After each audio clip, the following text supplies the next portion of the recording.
A free carrot ring.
Truth revealed, darkness congregating, mobster lawyer chilling to the bone.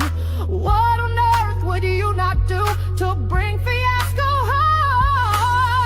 The fix is in the actors in the line. Some things we just know, even when the song ain't right. The fix is in not worry about a thing. Good prevails, so let me hear you sing.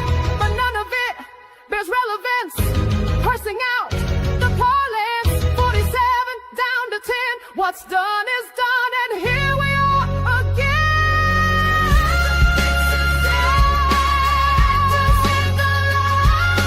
Some things we just know, even when the song ain't right.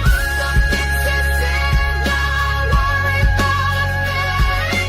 Good prevails, so let me hear you sing. So have faith, justice will prevail. Can you feel it? The thinning of the veil. Black, white, day, night, the Commonwealth derails. Sit down, motherfucker. Sit down, weasel demon. Hush now, talk is cheap. The universe sees what you're doing.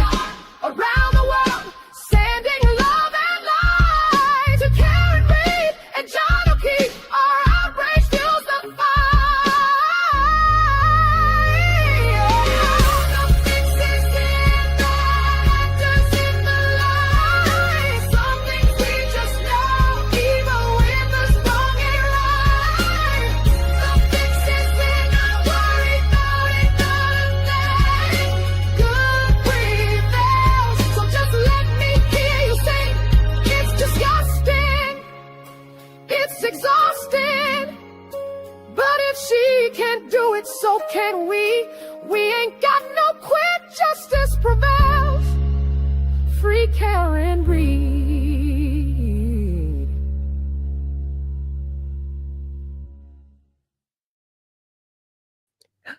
Hey, shorties. Hello, hello.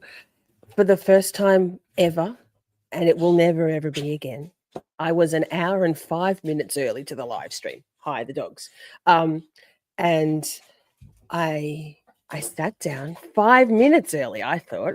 I was like, this is amazing. I am so early. I am so proud of myself. I was not late. We can do this. And then and Colors was backstage. I'm like, see, Colors is ready. Oh, Tony's not here yet. Never mind. Never mind. He'll be here any second. And then I'm going, wait, why doesn't it say it's showtime? I was looking at my computer clock without my glasses on, of course, going, and then it said 11 o'clock. I'm like, wait, it's only 10 o'clock. What? So I pulled back your 9 o'clock.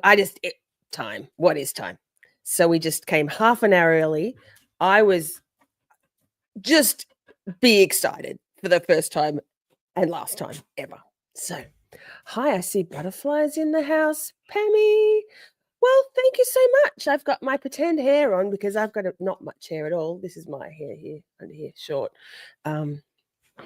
Thanks. And my shorty cap. Merch store, yeah. Thank you so much. Ms. What the fuck? Rachel, hi. Prince. Wait. Oh, Buster. Oh, and hi, Princey. The dogs heard me talking to Colors, and they're like, "Oh my god, we're live!" And they came up at me like this. I was like, "Guys, we're not live yet." Yeah, now. Freaking. Oh, two giant pigsy. Lordy Dordy. A big one. That must have been a very big pig. A smaller one for Miss Poppy. She's a little bit rotund. She's a little bit ample. Did I say hi, Pammy? Hi, Pammy. Great song, huh? Damn, it's so good. Amazing. Amazing. Nicholas Ticholas is back from Bridie Island. Hi, good to see you. We've missed you this weekend. Happy birthday to the King of England. That's why we're all here now, because Colors is here. She's here and there. Vixie, hi. Who else? Let me make sure I don't miss anybody. Kimberly, welcome back.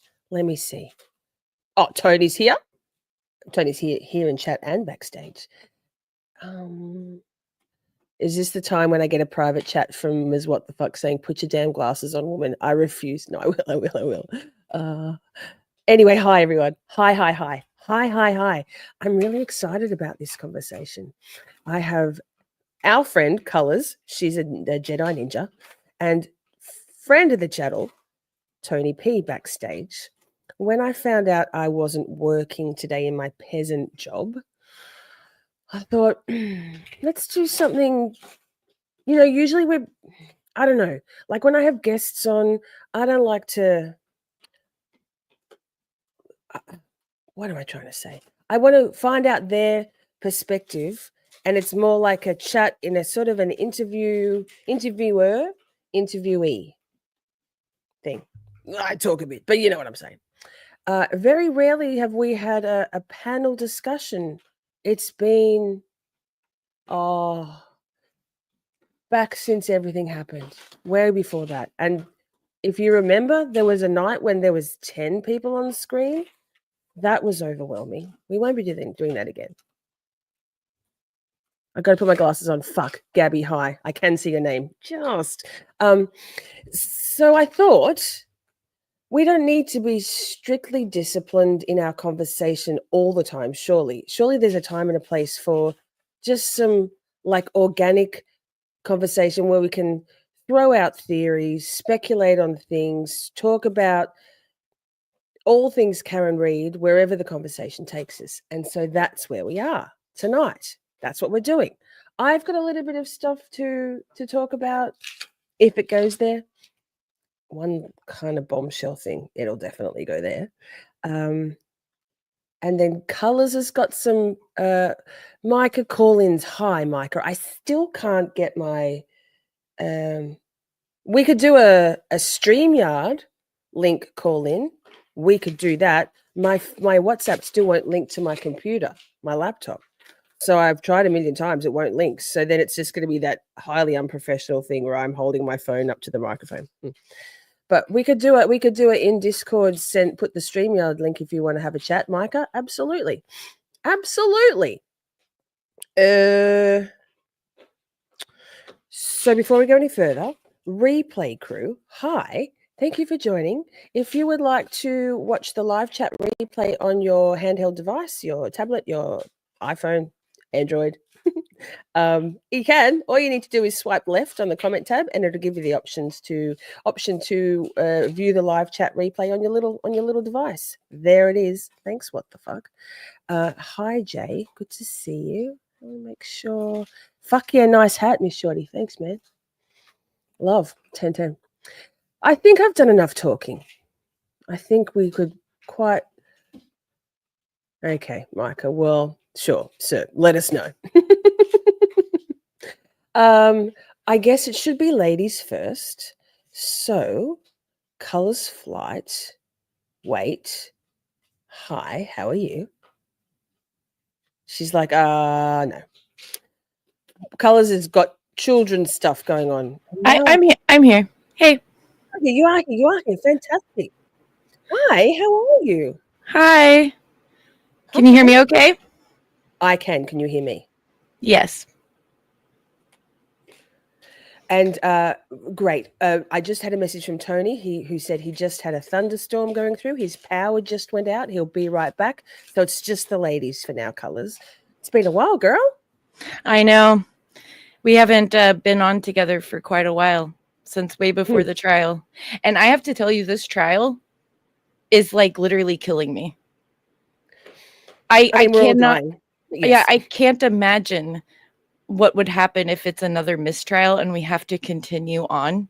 Like every day I think about that and I'm like, I can't do this anymore. It's just so stressful watching this trial the second time around.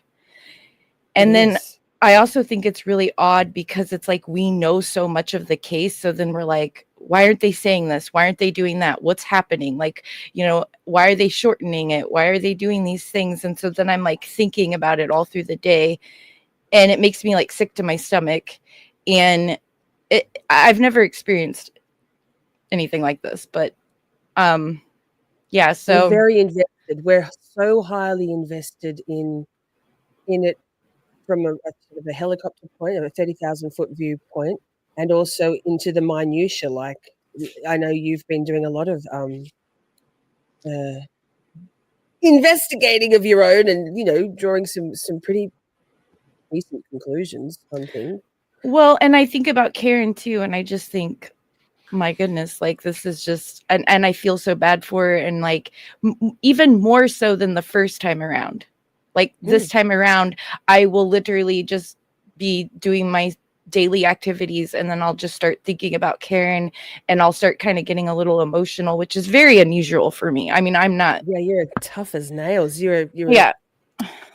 So I don't like all that, but I don't know. And then now they're shortening it again and it makes me worried. And Judge Bev, she is so horrid.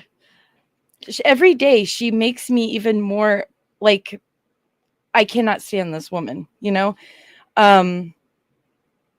Letting Hank bring in the DNA thing when that wasn't in his case in chief is absolutely abhorrent. You know, that it's terrible. And that really upset me because she does do a lot of really weird stuff. I don't think she actually knows the law very well. I know that like everyone says she used to be a public defender, but like maybe we don't know. Maybe she was a terrible public defender and was just drunk all the time for all we know, you know? I haven't seen any record of hers. I don't think and she probably got put in there by the good old boy system.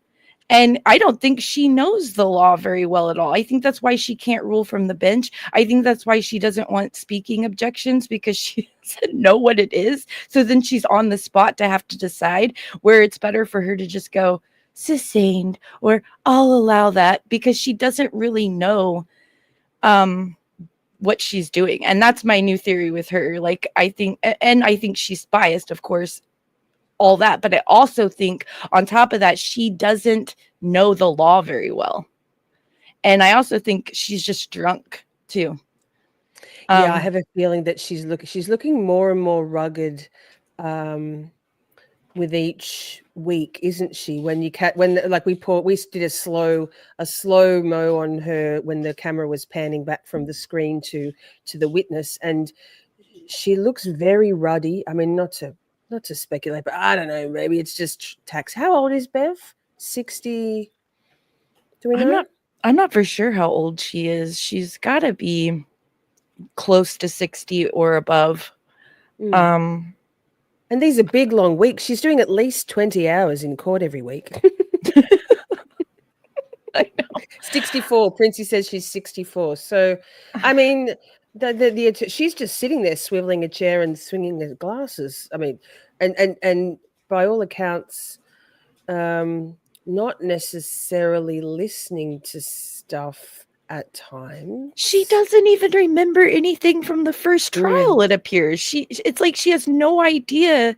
She'll be like, I don't know what this is. And it's like, yes, you do. We had a whole trial where we went through all this. Like, you know what? She should know the case. Do you think that's weaponized? Do you think that's weaponized incompetence though, like willful ignorance, or do you think she genuinely, or like? Well, people do that stuff without even realizing it, right? So if she's an alcoholic, she isn't going to remember a lot of stuff anyway, because it affects that. And so I don't know. My new thought on her is she doesn't know the law, she's horrid, and she's drunk or hungover. Yeah, but if you're an alcoholic, you got to drink throughout the day or you'll start getting real shaky and sick. So that means I'm not yet an official alcoholic because I just look forward to it. I don't have to. I mean, technically I don't drink, but technically I am an alcoholic considered, but what they call, because when I do drink, I will drink to excess to the point. Like, so if I actually start drinking, I won't stop until I get really drunk and throwing up and stuff. So that is a type of alcoholic, even though I haven't drank in years. But whenever I used to drink, I wouldn't drink every day, but it would be like really excessive when I did drink. And so I have to be careful about that. I just very much look forward to wine every day of my life, but it isn't an excessive amount. Well, I mean, technically, it's all relative, right? So yeah, it is a concern. I'm with you on Colors on the shortening of the defense case. It feels very much like Groundhog Day with last year, where they didn't bring in a lot of witnesses because I feel like the defense team were, as we all were also were too, very confident that it was like, dead to rights, signed, sealed, delivered, not guilty. How can you see anything else? But that's very much confirmation bias, isn't it? And it's concerning. Yeah, and so I'm really worried about that. I feel like they should have brought Dr.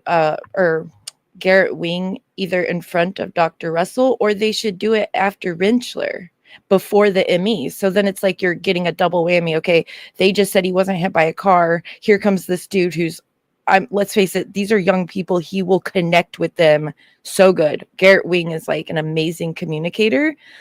So then you bring him in to say it was dog bites, clearly, and he has like props and stuff.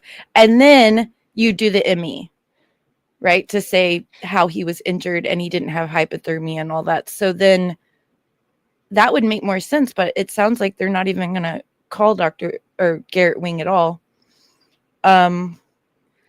Yeah, which is maybe they feel like Dr. Marie Russell held her own. Yeah, but she's old. I love Dr. Russell, but she's extremely older than the jury.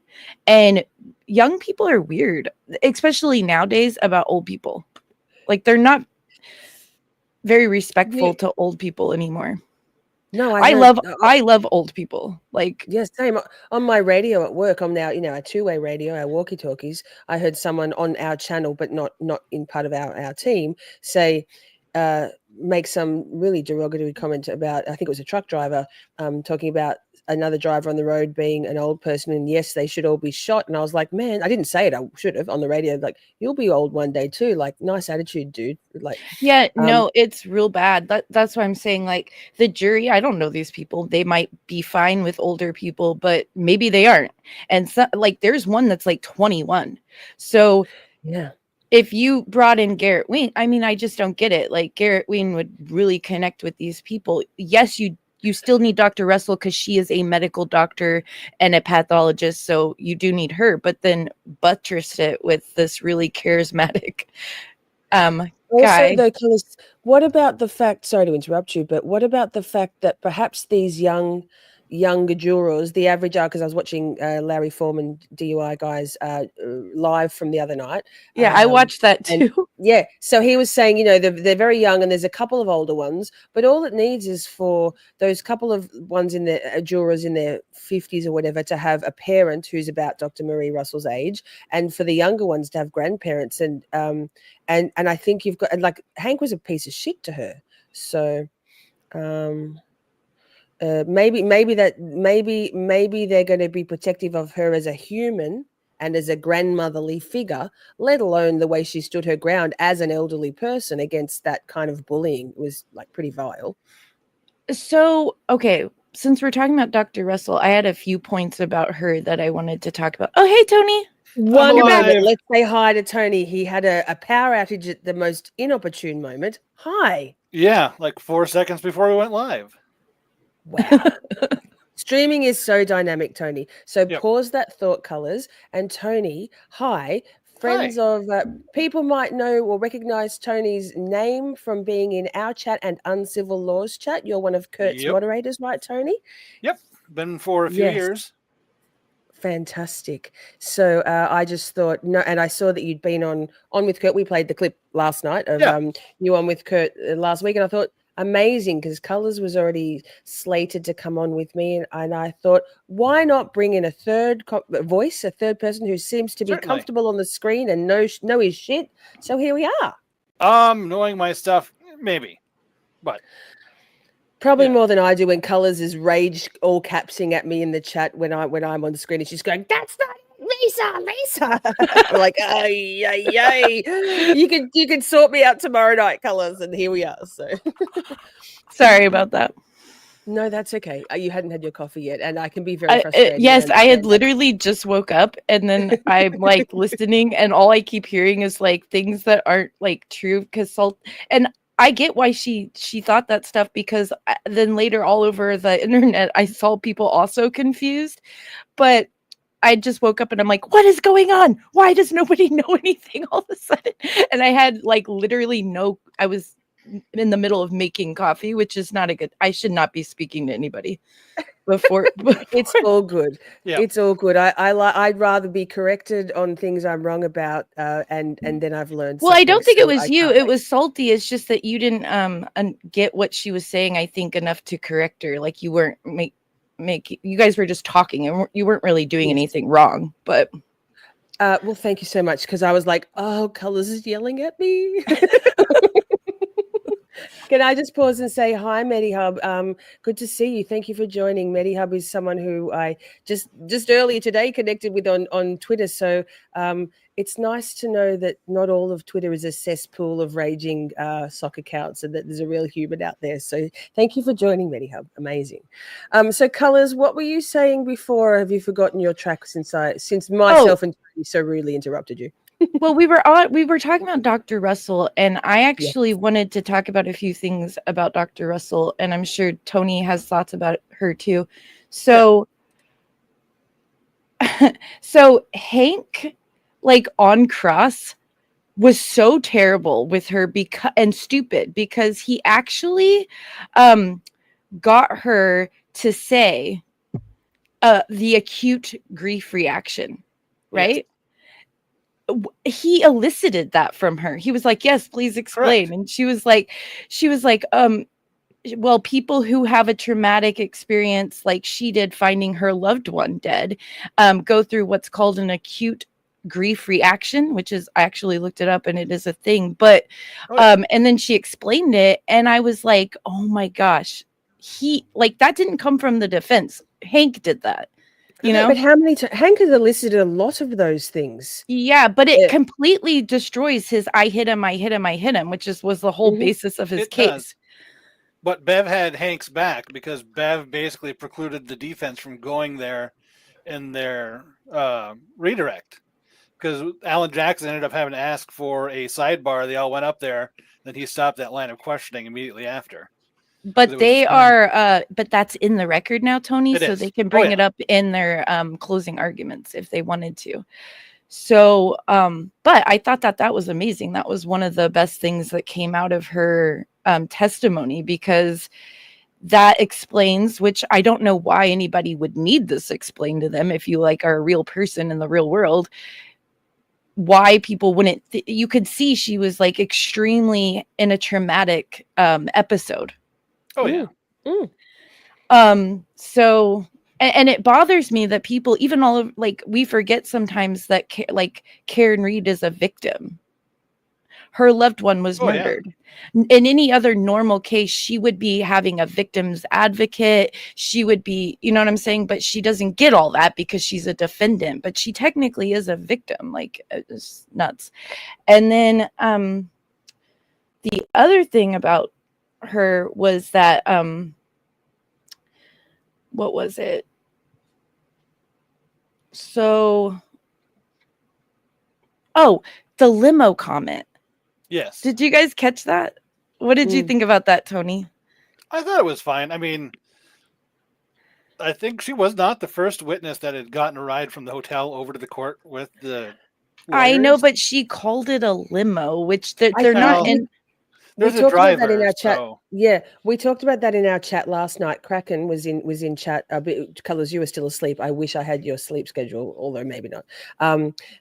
But Kraken said her ex-boyfriend actually owns a like a town car hire company in Boston, and she said the verbiage in Massachusetts is to refer to all town cars as limos. So the jury won't have that's fair. so the rest of us in the rest of the world and you know, the peanut gallery are going, oh yikes. And I thought it was an elderly person calling it a limo, just like I don't know how you'd say record something on a video when it's watch a video when you're actually watching a, you know, a digital file.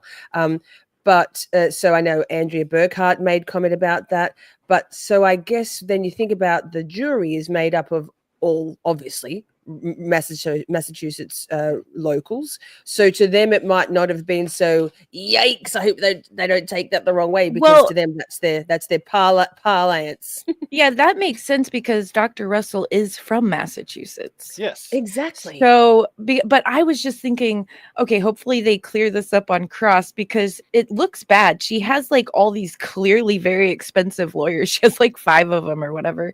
And now they're talking about driving around in limos, you know, and I'm just Okay, like, yeah. oh, That's like fair. No, I think that's neutralized by the regionality of that verbiage, that cultural sort of way of and referring to high cars. Whereas Dr. Wolf, where's he from? Is he from? he is from Pennsylvania, I think. No. I think So so. he just said Yes. he just said the Yeah. kind of vehicle it was. He said an SUV with a driver, which is what we know they come to court in. So Yeah, that kind of helped a little bit when he said that. But the other thing that I thought about with Dr. Russell is that they could the defense on redirect after Hank Cross, they could have brought in, because Hank brought up her calling the DA. Do you guys remember that? Yep. So to find Alan Jackson, she called the DA because she has connections there, and Alan Jackson John has Lewin, connections. yeah, it was Yeah, Lewin so from ASAP Rocky's trial. they could have brought up in cross that you called the DA office in Los Angeles because Alan Jackson was a prosecutor for 30 years, right? And then that would have given him more credibility with the jury. He's not some sleazy defense lawyer. He was a prosecutor. You know what I mean? So I thought they had brought that up. no, I don't think so. No? I think they could have. I mean, remember when Barros said, with all respect, I don't live under a rock. Same for the jurors. Everybody, I mean, people know Alan Jackson. He was Phil Spector's prosecutor. Like, unless, you know, if you've watched Netflix, if you've watched, if you've been around for a while, maybe not the younger ones, but he clearly. I highly doubt any of those people know who Phil Spector is or the Phil Spector trial. Yeah, I guarantee you. If we can ever get a hold of these people, that'll be the first question we ask them. Yeah, fair. What did you think about Dr. Russell's testimony? I think Hank did something incredibly dirty that not a lot of people noticed with Dr. Russell.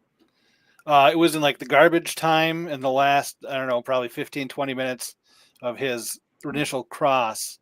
He was showing her a bunch of the pictures of the SUV in the different driveways. Yeah. And at one point he asked, does that taillight look broken? And that's the one where it was earlier in the day, I think at John's house, and it's all snow covered on the one side. Oh, good. I'm glad you brought that up because I actually wanted to talk about that picture that they keep Yes. showing people, and I have it in my down here. So go ahead with what you're Yeah, saying. so Hank slipped that in and asked her if it looked broken. And I think Dr. Russell said, yeah, that doesn't look to be all there. So he's going to take that soundbite in the closing argument and say, even the defendant's own experts said the tail light was clearly broken in this picture. Well, and he showed it to Barrows too. So Yep. this picture, I have it right here. Let's see if I can pull it up. Yes. Let's see. But yeah, I Hank think got a you bunch have of to. sneaky little stuff like that in. I think you have to There we pull go. it up. I can do it. There, Okay, Yes. so It's like that. here's the photo that they keep showing everyone. Can you guys see my mouse? Like, can they see my mouse on the screen? I don't think so. No. I made I this. have no trouble. I made this beautiful bright pink mouse so I could try to point to stuff, but oh well. Okay, so if you look at the taillights here, her taillight is a shelf. It actually sticks out quite a bit, and it's a shelf. And see how the snow underneath of it is stuck right there where it's white? That is another shelf. And the way that the wind is blowing, it's blowing from the direction of the house over across those vehicles. And that's why the snow is accumulating on that taillight, the passenger taillight, more than the other one because of the way the wind is blowing. And you can see the same thing on John's car, on his taillights, if you look at them. And so here's John's car close up. See how the passenger one looks gone? If you want to pretend like snow makes something be gone, they could do the same thing, show everyone the same picture, and they don't really know what they're looking at because you're just being shown it for a few seconds. And they're like, oh, yeah, it looks like it's missing, right? Well, that's why I doubted Dr. Russell ever saw that other photo before then. It is the biggest gaslight, and the defense never hammers on it. The defense should have showed Barrows, doesn't this look like snow? I mean, I would have they didn't do it last trial either. So here's me. I zoomed in on the passenger taillight and I changed like the contrasts with this and stuff. Okay, yep. So you can see like as I changed the contrast that, and especially this last third one, see how that's all just snow? Yep. And see how it's accumulating on the bottom shelf there too, and that's all just snow. But they make it seem like it's missing because from far away, when you kind of look at it, you're like, what? I guess like, but it's just snow.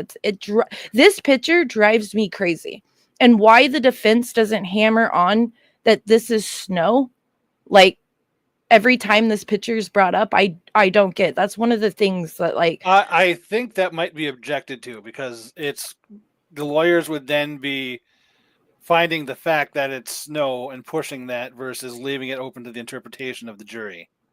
But the prosecutors are saying that it's gone. Yes. So they're not leaving it up to the Oh, they're not, but they've got Bev on their side. So yeah. No, I mean I live up here in Michigan, like all the way up in Michigan. So snow covered like this is not surprising to me. I mean, you can have a completely vertical surface be completely caked with snow, and it doesn't matter. Yeah, So I lived in Washington State, so for over a decade on the I east would side. hope the jury then, obviously being in Massachusetts, would know what a snow-covered vehicle looks like, and we don't have to worry about this, but you're going to worry about it.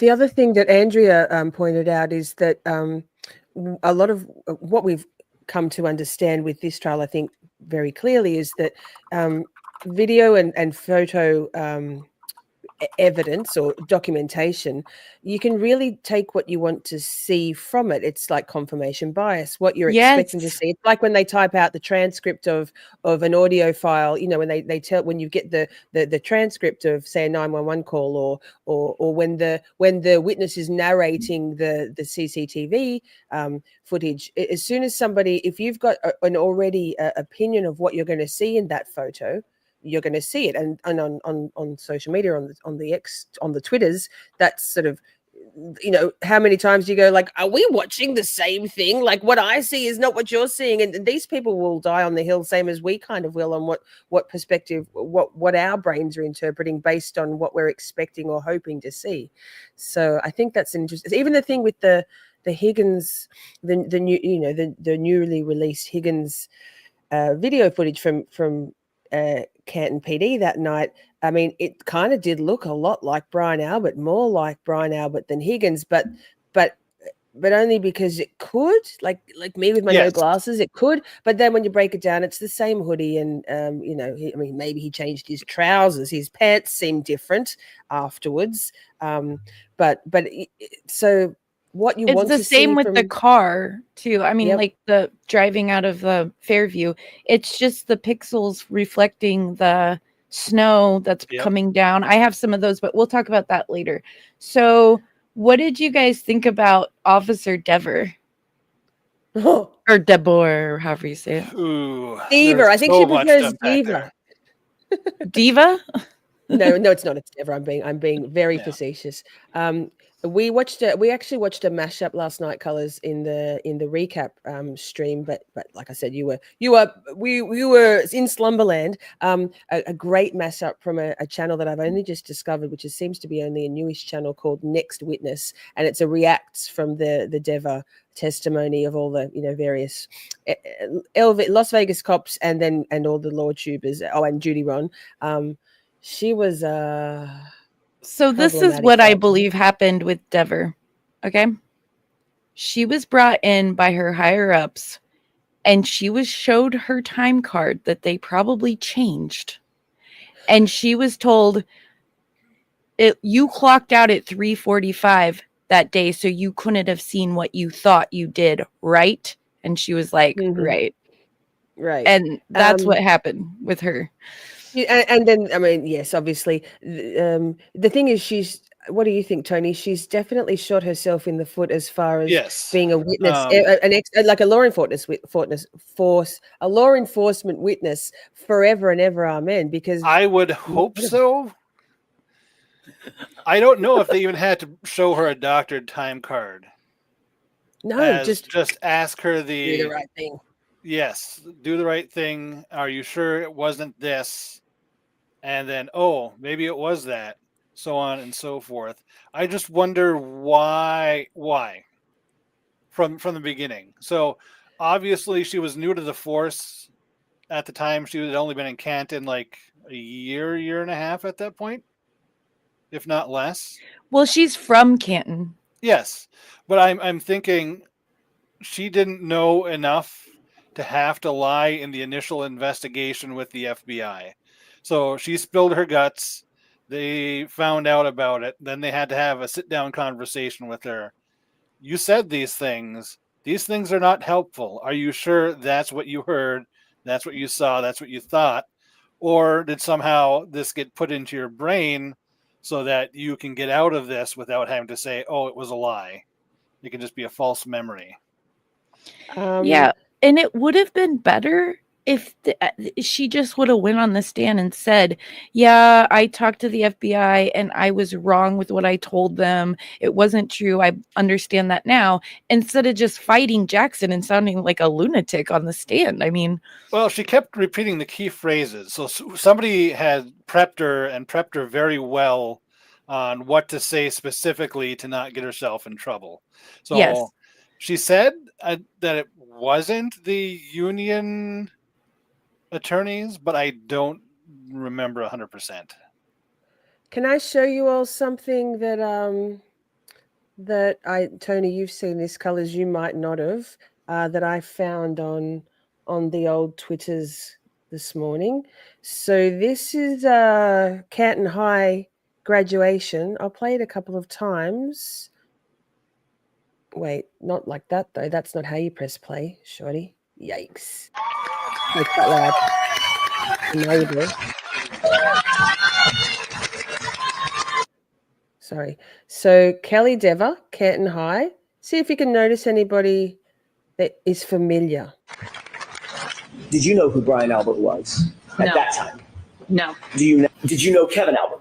no. Oh, the detective Kevin Albert. Yes, I did. I promise you, I'll fuck you all up. So Kelly Devers graduated with Colin Albert. Chat. Colors. I can't believe they're the same age. Like, it seems like he's younger than her.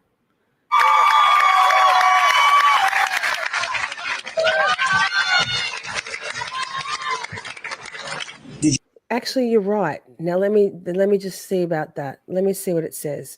Dever and Albert. Caitlin Albert? Maybe it's not Colin Albert. Good point. Me No, spreading I thought it was misinformation. Caitlin because she said that she hung out with Caitlin and the Sarah Levinson. EMT Levinson. Yeah. Yes. Because So- they wouldn't be graduating the same year because he was like 17 or 18 when the Correct. event. It was like 4 o'clock in the morning, no glasses on. Yeah. So, but still. So then let's play it again because I mean, she was like, "Oh wait, you mean, Kevin Albert, Detective Kevin." Wait, Oh, Yeah. Brian Jr., Brian Albert's son. She might have graduated with Brian him. Albert could be. 23. Yeah, that makes it that makes more sense. Maybe that's who it is. Why isn't it playing? It's buffering. It's laughing at me.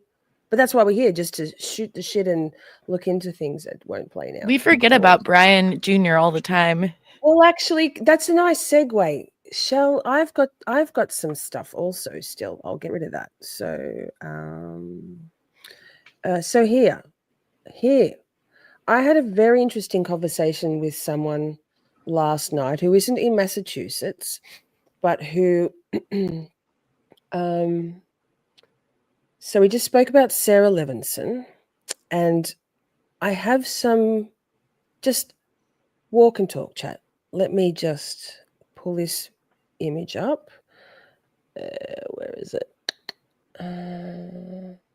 Yeah, this.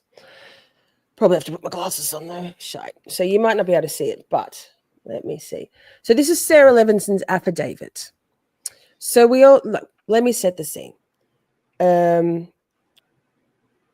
Allegedly really matters here. Allegedly, Higgy met Brian Albert at the waterfall, right? That's what he testified to. That's what they both testified to.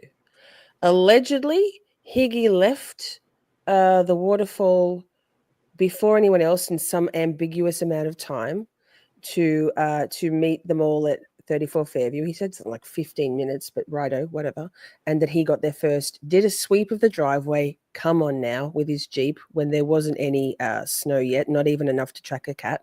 And then they arrived, and that we obviously have, hang on, let me just I'll get this off the screen before I read it, because let me just, so it's more just all of us. Let me do, if I can even, this. Okay, so so then we've all wondered, right, about why did Jennifer McCabe and Matt McCabe say the Jeep was outside, parked where, not sure, weird testimony.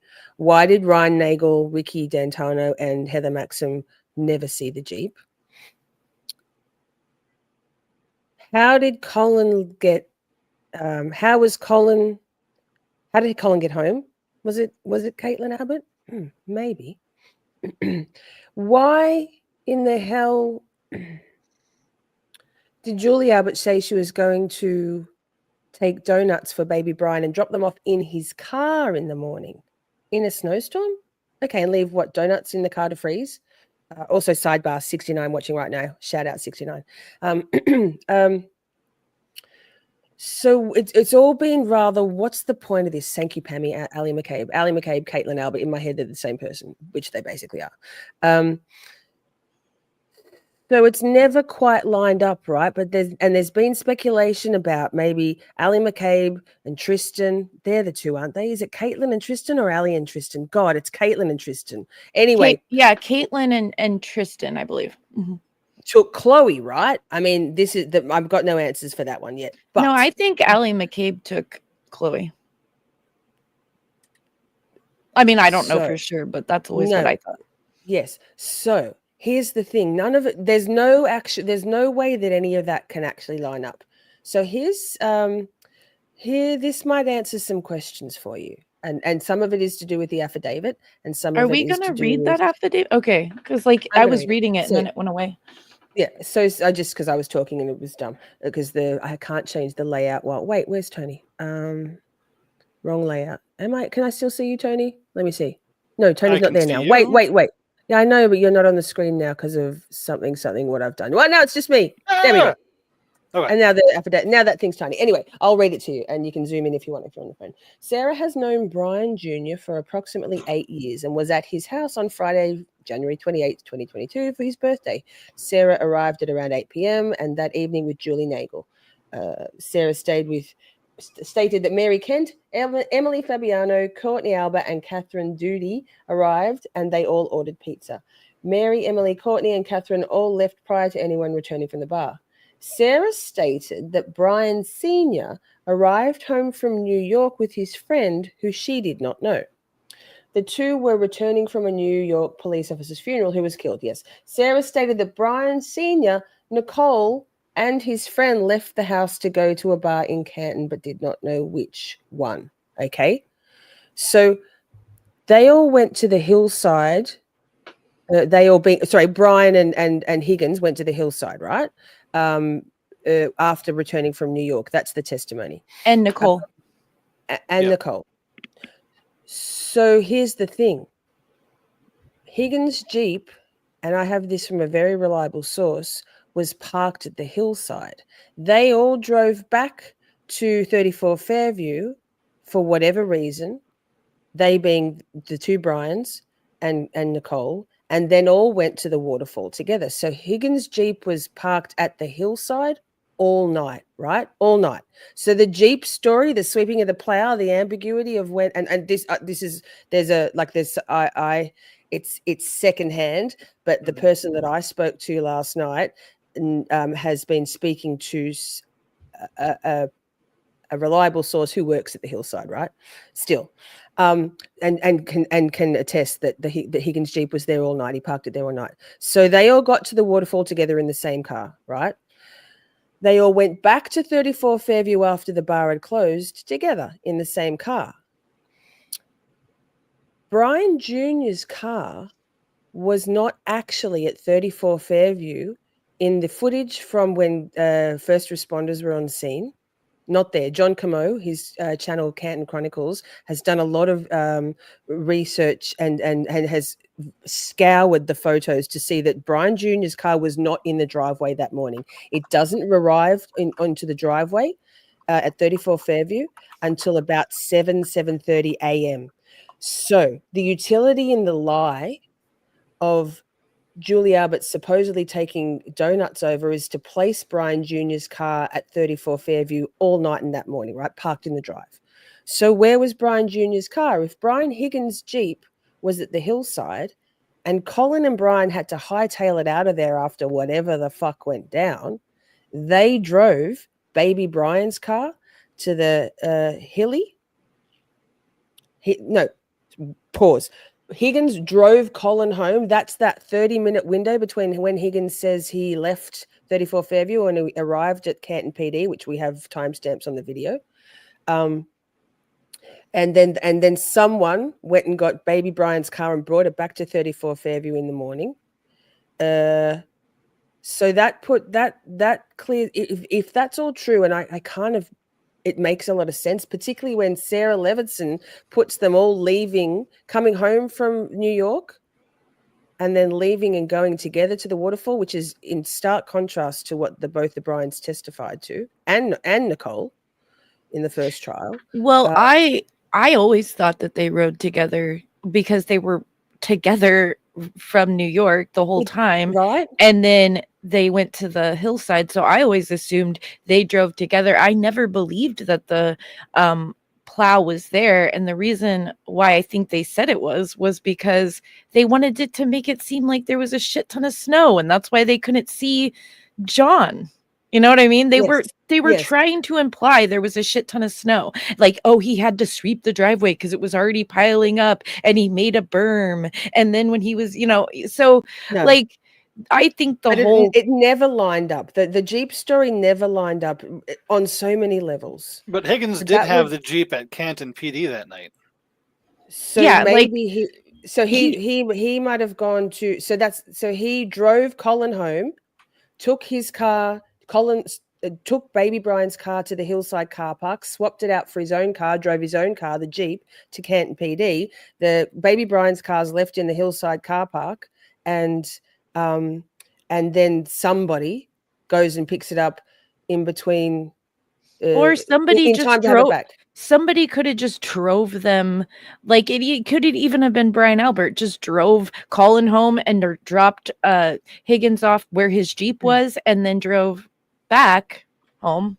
But you're saying that the Jeep or the So the Ford- Jeep was never at 34 Fairview Yeah. all that night. Never, ever, ever. It never but was. you're So also saying that Brian Jr.'s car was never there either.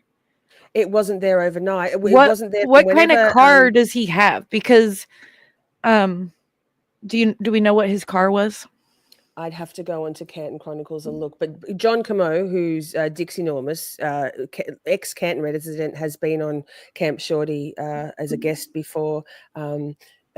He's doing deep dives into things. He's been scouring all the photos to compare, and by all accounts, baby Brian's vehicle wasn't there when the first responders were there at 34 Fairview, and then was back there in time for 7:30 a.m. And remember where Julie Abbott says she was dropping off donuts to drop in his car, what, about 8 a.m.? Was that the time frame?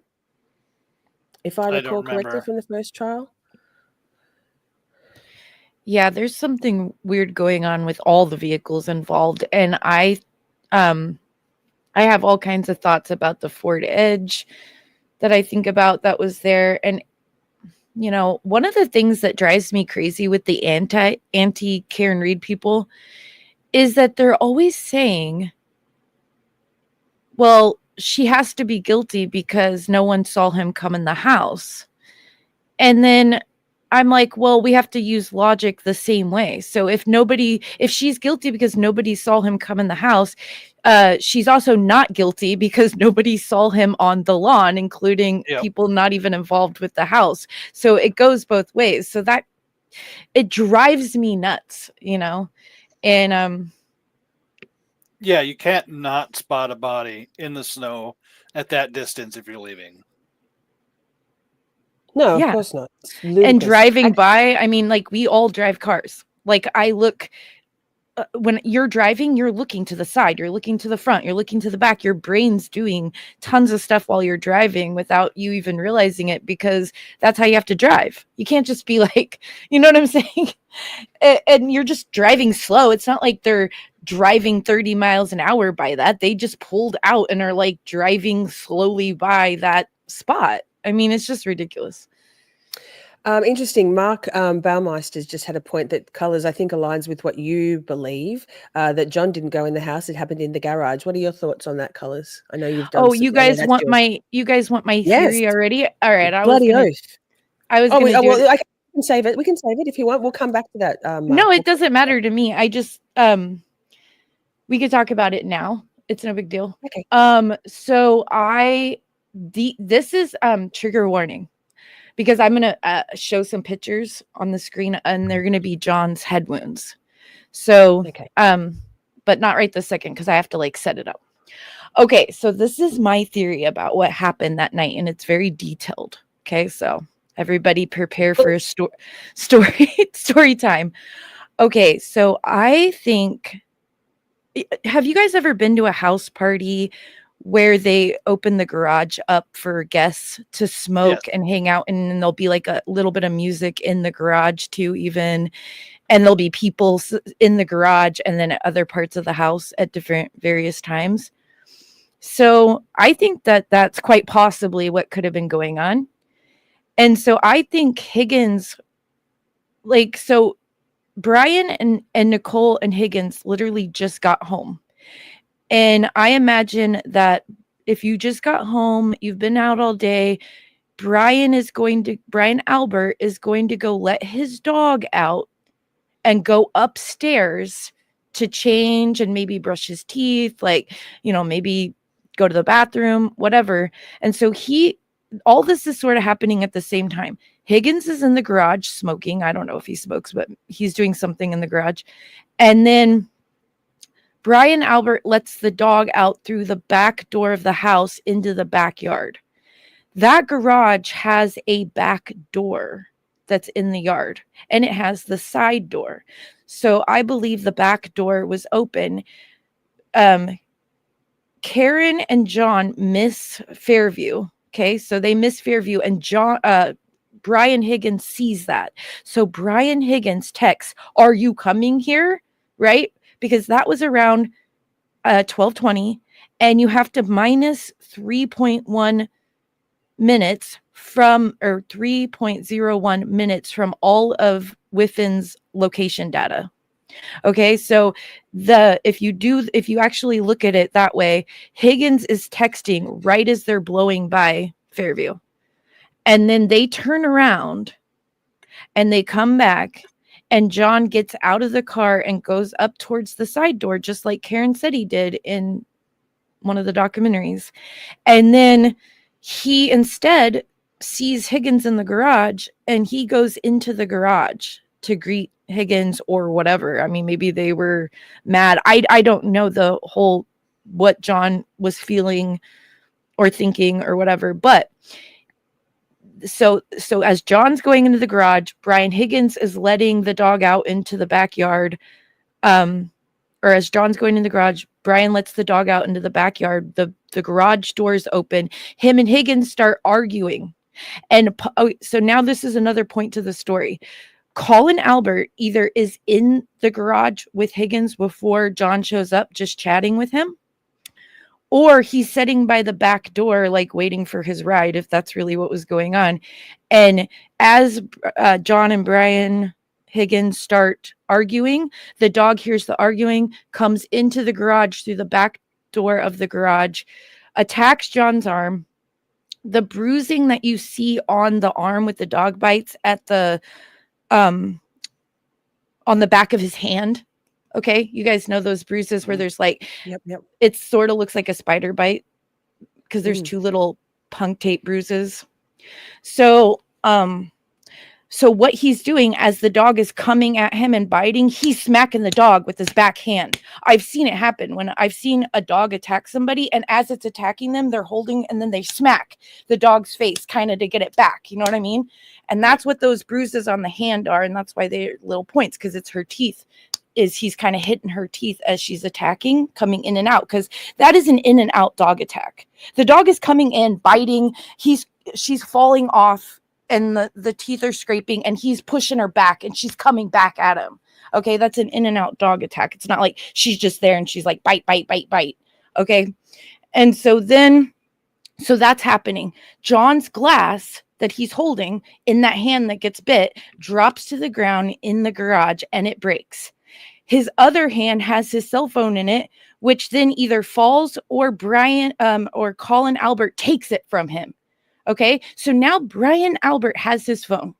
Okay, and then Brian Albert runs into the house to find Brian Albert Colin Albert has John's phone, and he runs into the house to find Brian Albert because the dog is attacking John, right? So he's got to go get Brian. So he runs in, and he goes downstairs into the basement. Brian's not there because, like I said, he went upstairs to refreshen.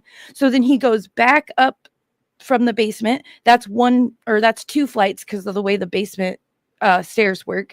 And then he goes upstairs, and all this is happening really fast because he's sort of running. And then he finds Brian Albert upstairs. That's the third flight. And then they go down into the garage. And the reason why I think that Colin did the up and down flight with the phone is because it never made sense to me that John would come in this house and then immediately start going up and down stairs. He would come in and he would greet Jennifer McCabe, and he would talk to her for a second and be like, "Oh, okay, it's cool and chill. Let me go get Karen," because that was the plan. He's not going to be going up and down stairs. So that always confused me. So then Colin and Brian Albert go into the garage, and then that's when the final injury, wounding of John occurs. So Assault. if you could, so trigger warning. So if you could pull the slide thing back up. Oh, wait. So Emotions what of I scream. believed I'll put the happened, trigger warning on. what I believed Let's put it- happened, we'll just- hang on. Oh, wait, wrong one. Why is it doing that instead? You'll have to do, wait, why is it still doing that? You'll have to press share this tab instead at the top of yours. Hang on. Add to stage. Wait. okay, there that. we go. Okay, so before I go, so what I believed happened to John was that Hang on, it's on the wrong slide. It's on the wrong slide. I know, I haven't moved it yet. Okay. Okay, so what I believe happened to John was that he went into, or when Brian Albert and Colin Albert went into the garage, that's when the mortal injury happened. They were fighting still, I guess, you know, whatever. For whatever reason, somebody hurt him really bad on the back of the head. Maybe it was Colin, maybe it was Brian Albert, but I don't know. It could have been Colin because he was like freaked out about the fighting. I don't know. But somebody, they're in the garage. So there are these things called, okay, so these are pictures of wrenches. This is my husband's collection of heavy duty ratchet wrenches. And what they do is they get like these little bolts that you can put on them. And John's wound has a circle with a star shape in it. And this, what got me thinking about this was when Alessi described John's wounds. So to the ME, and I'd never heard them described that way. So in this top circle that's orange, you can see inside of it, if you look close, there is a star. So up to the top, there's like the point of the star. Then off to the side, there's the point of the star. So if you look at that wound closely, you can see it makes a star. Then this red circle is the J. And then this bottom circle where the split is, you can see a circle sort of in that. Can you see us like inside there? Yep. You see like a circle. Yep. And It's right a here, different- yeah, to the other side of that circle is actually another circle, but you can't see it because my line is over it. So, but what I think happened was they picked up a wrench with a 5-point E-Torx bolt on it, and they whack. That's the top circle where you can see the star in the circle. Then they whack with the side of the wrench, making the J, because the wrench, like I said, here, see these different, they have all different kinds of wrenches. These are just what my husband had. But see, if you hit it to the side, if you look at the top of these wrenches, it would make a J, and they come in all different sizes. So then whack with the side of the wrench held to an angle to the side, making the J, and then whack, like 2 times, causing that split. Okay. So these are E-Torx bolts here, and there's different ones. So like this is an E-Torx bolt where it's out, and this is an E-Torx bolt where they're going in. And so these are ratchet wrenches overlaid onto his wounds without the bolt on it, because you wouldn't be able to see it very well. But this is an overlay of them. Can you guys see that? Yep. Yeah.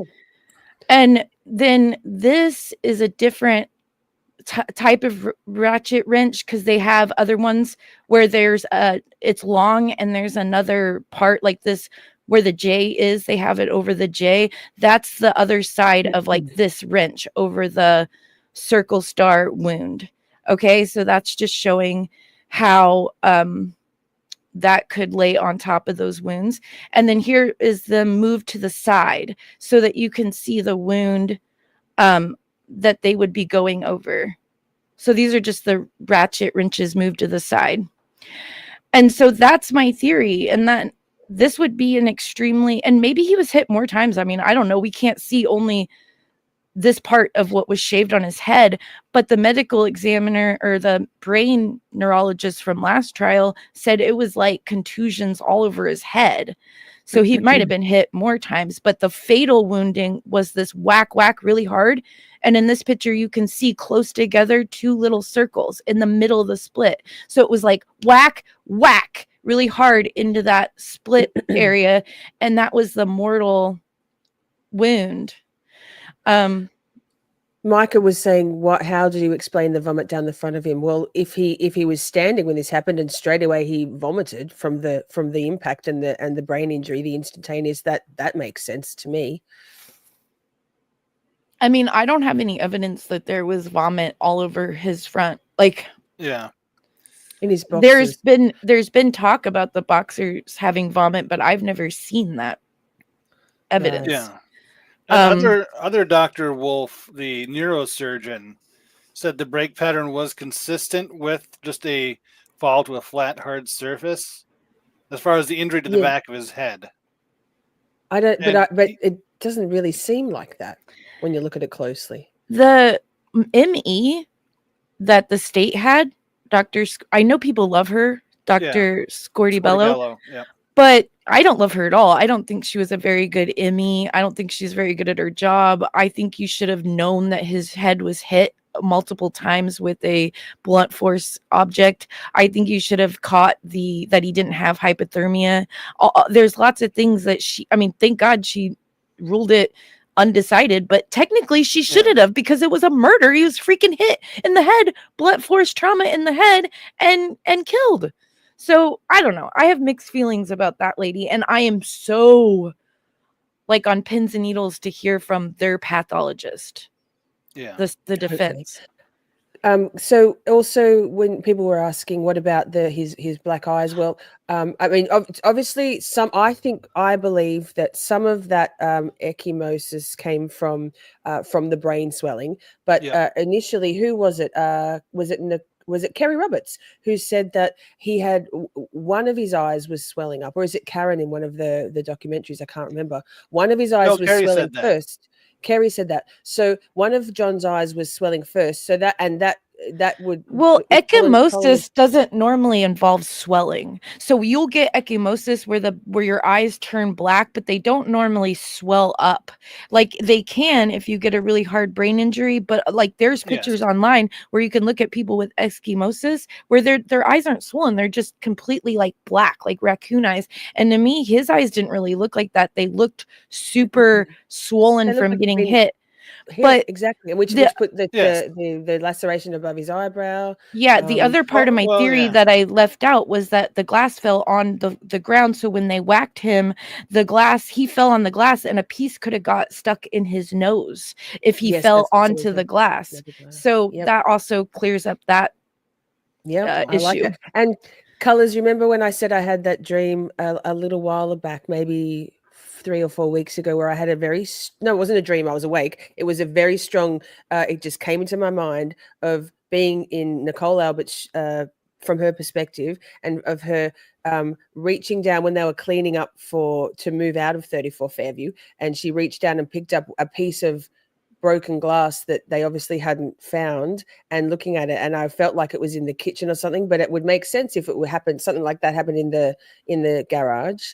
And I know, obviously, I didn't necessarily. I mean, I don't know. Maybe I am a seer, but it just was. It came into my mind all of a sudden, just her looking and being taken straight back to that night of cleaning up frantically, getting all the pieces of broken glass, bar the big chunk that they put out on the lawn, and just being vividly brought back to that whole frantic scene. That's just my little Miss Shorty profit business. Yes. Yeah. So, what do you guys think about my theory? Okay, I was thinking back to the impact with Dr. Wolf, how he had said like the back of the head was consistent with the fall to the flat surface, but the damage to the front of his skull was not. That it would have had to have been caused by something else. So I think it's very plausible somebody just sucker punched him, did the damage to the front, and then the rest of it happened when he fell over. Well, what do you think he fell on to make the J and the star pattern? I'm thinking it didn't happen in the garage. I'm thinking it happened in the basement, and it was more likely like one of the feet on some of the exercise equipment, something a little sharper of an angle, something that's got some holes, pock marks, bolts, that sort of thing in it. Mm-hmm. Well, bolts would make sense with what I was saying with the star pattern. So that's what made me, because the defense has been calling out the garage a lot this whole Yeah. things. So I started thinking about the garage a lot. And then I started thinking when Alessi described the wounds to the ME, I was like sort of zoning out. And then all of a sudden, like his words started repeating in my head, like circle with the starfish pattern. And I was like, wait a Okay, second, yeah. what? Circle with the starfish pattern? The cross on Dr. Scortibello with Alessi actually has I listened to it like 4 times. There's so much in there that's so There is. interesting. So that one was really good. And so I was just like, So Auntie Bev, aka the Taillight Confetti Fairy, says, "I respectfully disagree." They're referring to your theory about the bruises on John's hand and those 2 little mysterious, tiny little, like you say, they do look like spider bites or perhaps Yeah. 2 failed intravenous applications. The bruises on the back of his hands look exactly like boxers fractures. He was in a fist fight. Both could be true. I think that John fought back. oh yeah, I'm not saying he didn't fight. I'm saying, but there are these weird, like even Andrea has been like, what are these Yes. things? Because there's these 2 little, like it sort of looks like a spider bite, but they're further Yes. apart than that. But that's what it would look like if spider fangs bit you. And people have been speculating that it was them trying to get the intravenous, like even Scortibello Yes. said that. And That's but what I there's, took it to be.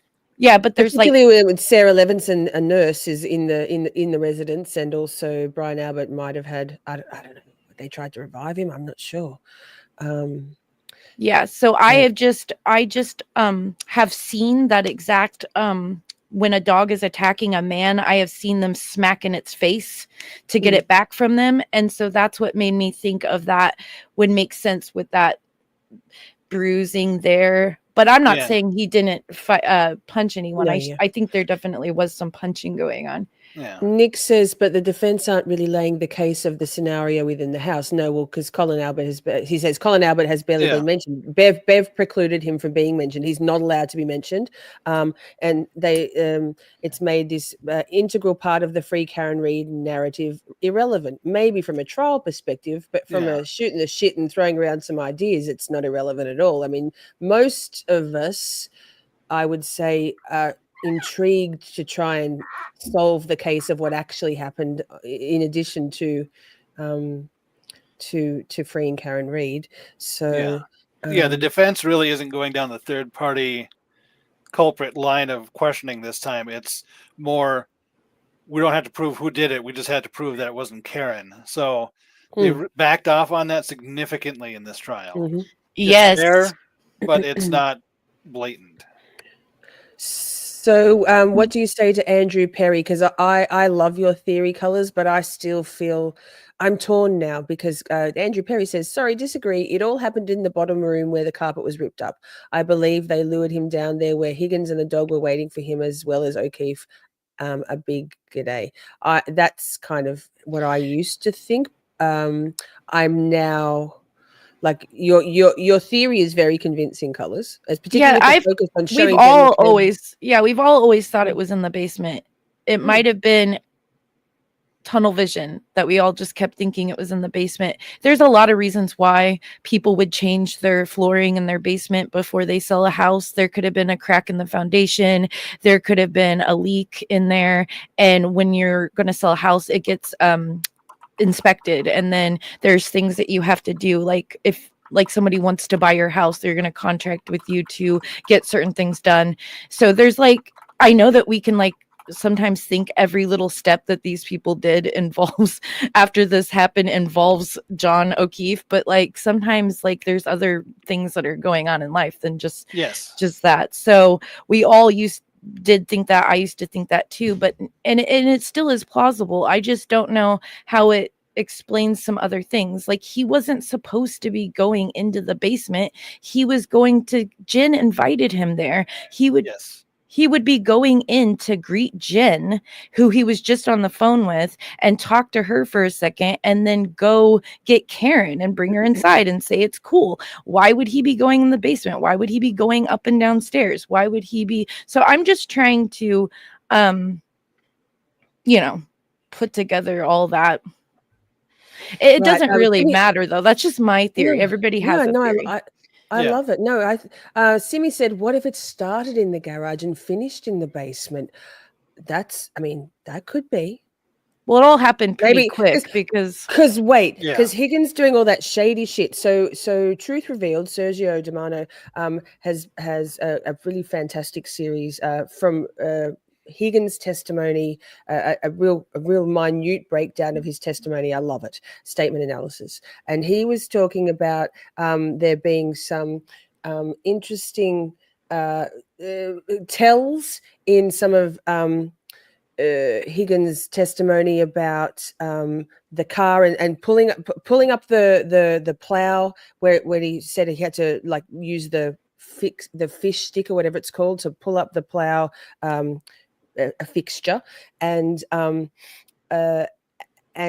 Sergio says perhaps he was so there was something going on in that time frame of getting into the Jeep wherever that was, maybe at the hillside, apparently, allegedly. But perhaps Sergio says perhaps he's speculating, perhaps he was doing something with the murder weapon at that time. So colors, if Higgy had used some sort of murder weapon and then hightailed it out of there, out of 34 Fairview with or without Colin, I kind of like that one. And then did that shady shit, which is caught on camera, where it looks like he's, doing stuff, moving things about between two cars. What was he doing with all those vehicles? He certainly wasn't moving the vehicles themselves, other than one very slight move. Perhaps it could be the wrench or the socket wrench or whatever those doodads are called. a ratchet wrench. Ratchet wrench, Yeah. of course, my bad. And transferring those things, and that kind of accounts for a lot of the deception and shady shit in his Higgins testimony. By the way, that photo that I was putting up before was a young Brian Higgins. If you're wondering who that big oaf was, he was just as attractive 20 years ago as he is these days. Lol. Okay, so before we were going on to our theory, I was the next person I was wanting to talk about was Sergeant Barrows. Yes. Okay. Yeah. So I was so elated and then crushed, like within such a short amount of time, watching his testimony. And I was just like so disappointed. And I was also really confused by his behavior. But afterwards, I found out that the man was in a very bad motor accident where a drunk driver hit him, and it actually, like, he had a really severe brain injuries. Now I have known a couple guys that have had very severe brain injuries that were like hard workers that had really good jobs and stuff like that, and they couldn't work and they had to like completely learn how to do stuff over again, and it really affected them emotionally and mentally, Yes. psychological effects on them. So I think like what happened was that everything was going really well, right? And he did so good. And then, and I feel like the defense should have at least showed him his testimony from last time, just been like, okay, we'll just look over it, But what happened was Brennan was asking him very confusing questions. He Yes, got a little edit that. confused. And then he was like, yeah, last year they showed me the picture and I said whatever.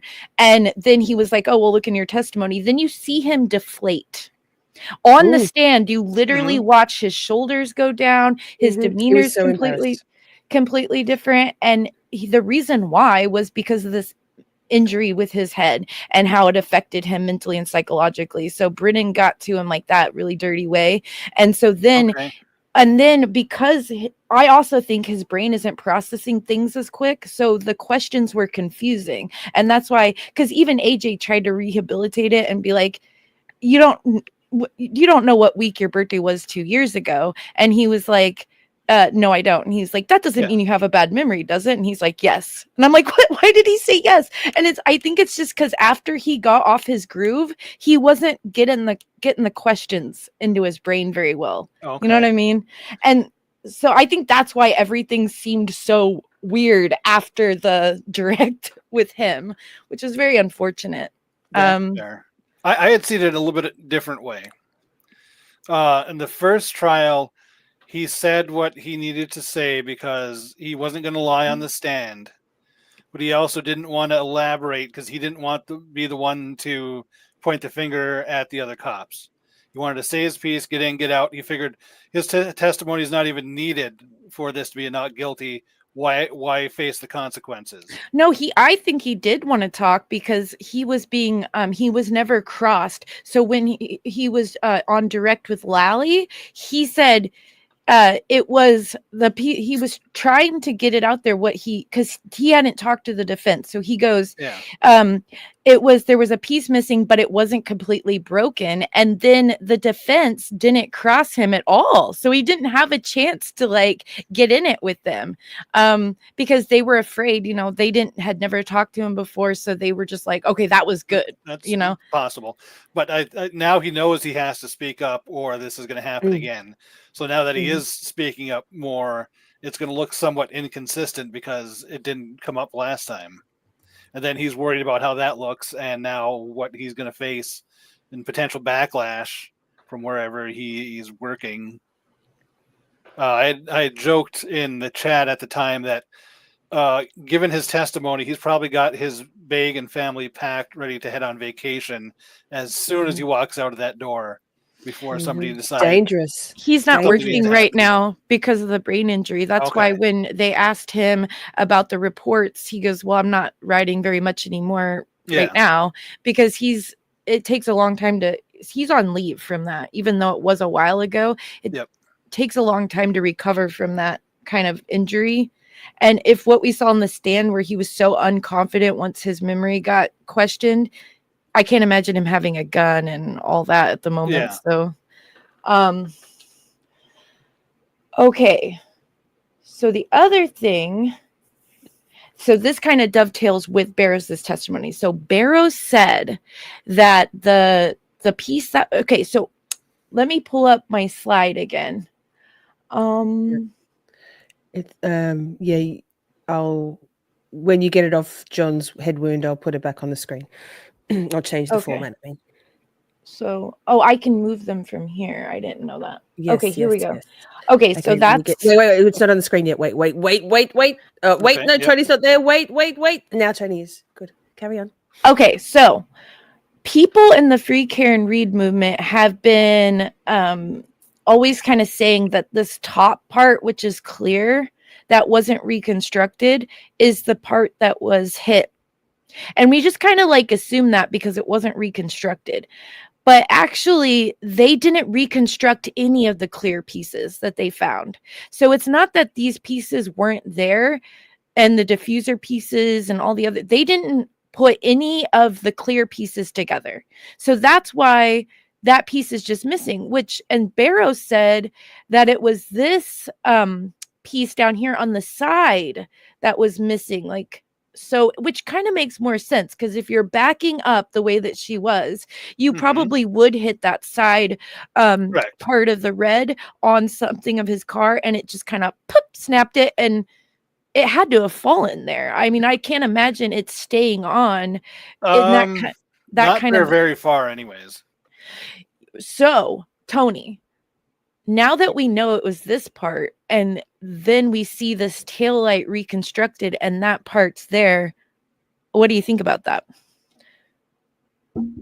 I mean, I'm assuming it probably fell off in John's driveway just as she started to pull forward, and we just never saw it because it was off camera. But then they made it over there? They picked it up.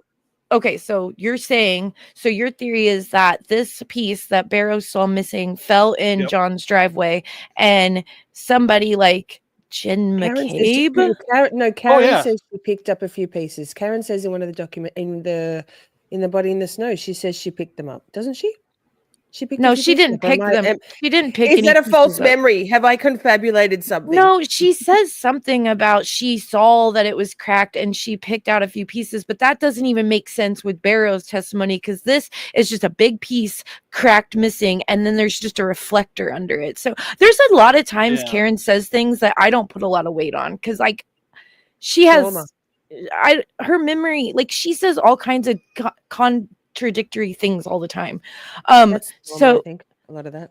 So this is So I'm thinking maybe Jen McCabe picked it up from the driveway because she went there, remember, after like while Karen was in the hospital to see like John's mom and Something, dad. yeah. And maybe that's why they had to delete the Ring camera, because it shows people looking for Could be. this piece of taillight. Because either that or they got a completely different taillight. Because there's no way they could put that piece together if they didn't have it in the Sally port when they broke her car all up into pieces. And if it wasn't this piece we all just thought was missing because they never put it together, then, and it was the side piece that Barrows says, then there's one of two things. They found it in the driveway, which means it would have been on Ring camera, them looking Yep. for it, or they had to buy a completely different taillight. I doubt they did that because you never would have gotten anything to match up reasonably at that point. And trying to find a tail light, you'd leave a paper trail because it was a relatively new vehicle at the time. They're not going to be on junked cars you can get from someplace else. That's what I'm saying. Like my theory is they found it in the driveway and that's why they had to erase a bunch, because there's so much Ring camera missing footage. And it was always like, why are they, like, some of it didn't make sense why it would be missing. It's like their story about like just looking at the taillight, you probably wouldn't even be able to see it from that angle. So I don't know why that would be missing. I don't know why, because Karen would be looking at so there's so much missing footage. And so I think part of it's because they had to find that other piece. Mm-hmm. Why? I don't know. Like it always baffled me that they could put the whole thing back together, you know? Well, the other part I wonder is we've got the video of them putting the SUV onto the back of the tow truck. Where that date and timestamp came from, if that is normal embedded on those videos like that, or if that was put in by whoever was recovering the video, because that little black bar at the top of that video, if that was actually in any other part of the screen, you'd have been clearly able to tell what the taillight looked like at that part. Yeah. That it's specifically there to cover it up. Interesting. So while we're on the tail, okay, so here this shows you the shelf. Like if you look at the passenger, see that shelf? It's hard to see when you're looking straight on, but there's a shelf. That's why snow was piling on there. And then this little clear piece on that you can see really well on the second picture, they just never reconstructed that. They never reconstructed the clear pieces. So that's why that was gone. But I have somewhere in here. Oh, trigger warning. I guess I don't.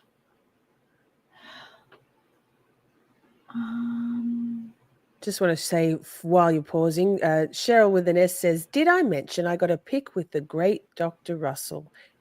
Wow, that's so cool. Yeah, that's awesome. Cool. I guess I don't have them in here. I must have forgot to put them in. But when you see her car in the driveway, I might be able to pull it up from my computer. You guys talk to your amongst yourselves. Okay. Yeah, I'm assuming that the piece of taillight probably hung on for a little bit before it either dislodged itself from however it was wedged in there or just finished rolling all the way off. Yes. Sorry, I just Micah just sent me it's a bit of a callback to what we were talking about before. Sorry, Micah, I only just saw the notification. Pause for a moment while I pull this up. From Aussie Insider, we were talking about how in the heck could if that how it went, how in the heck could the vomit of John's vomit get on his boxer shorts? And wait, it's a pictorial thing. What am I doing with my life? Nobody knows. I'm trying. I'm really trying.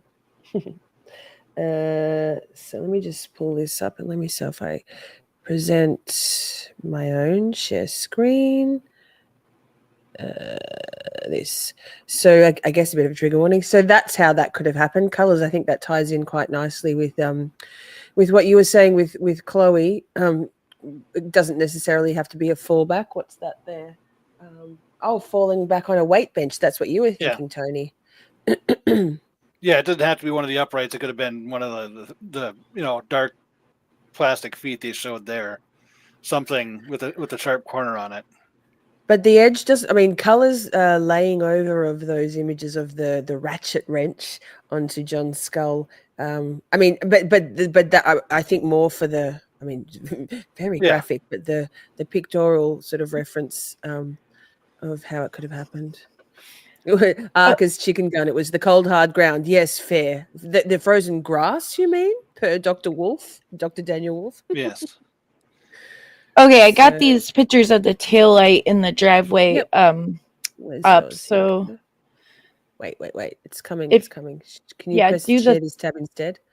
You're on there, but you got to press share this tab instead. Yep. That's from Aussie Insider. Yes, Aussie Insider sent it. Mike has sent it to me per Aussie Insider. Full credit. So don't look at the Lexus. Focus on these streams of snow. See these streams of snow? They're like going in parallel lines like this. And they're going, and the reason why we can see them so reflect, and they even it even sort of looks like steam around them. I mean, I know it's not steam, but it sort of looks like steam, the way steam would look.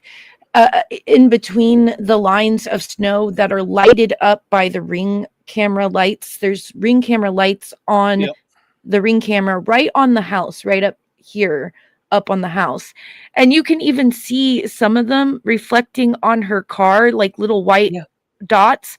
Now, what this big white thing is that you see over her taillight, see that? If you follow the stream of snow from the house with your arrow all the way over that stream going up, it goes right over her taillight and it's reflecting that light. But then when we move on to the next picture, I don't know why I don't have control of the pictures.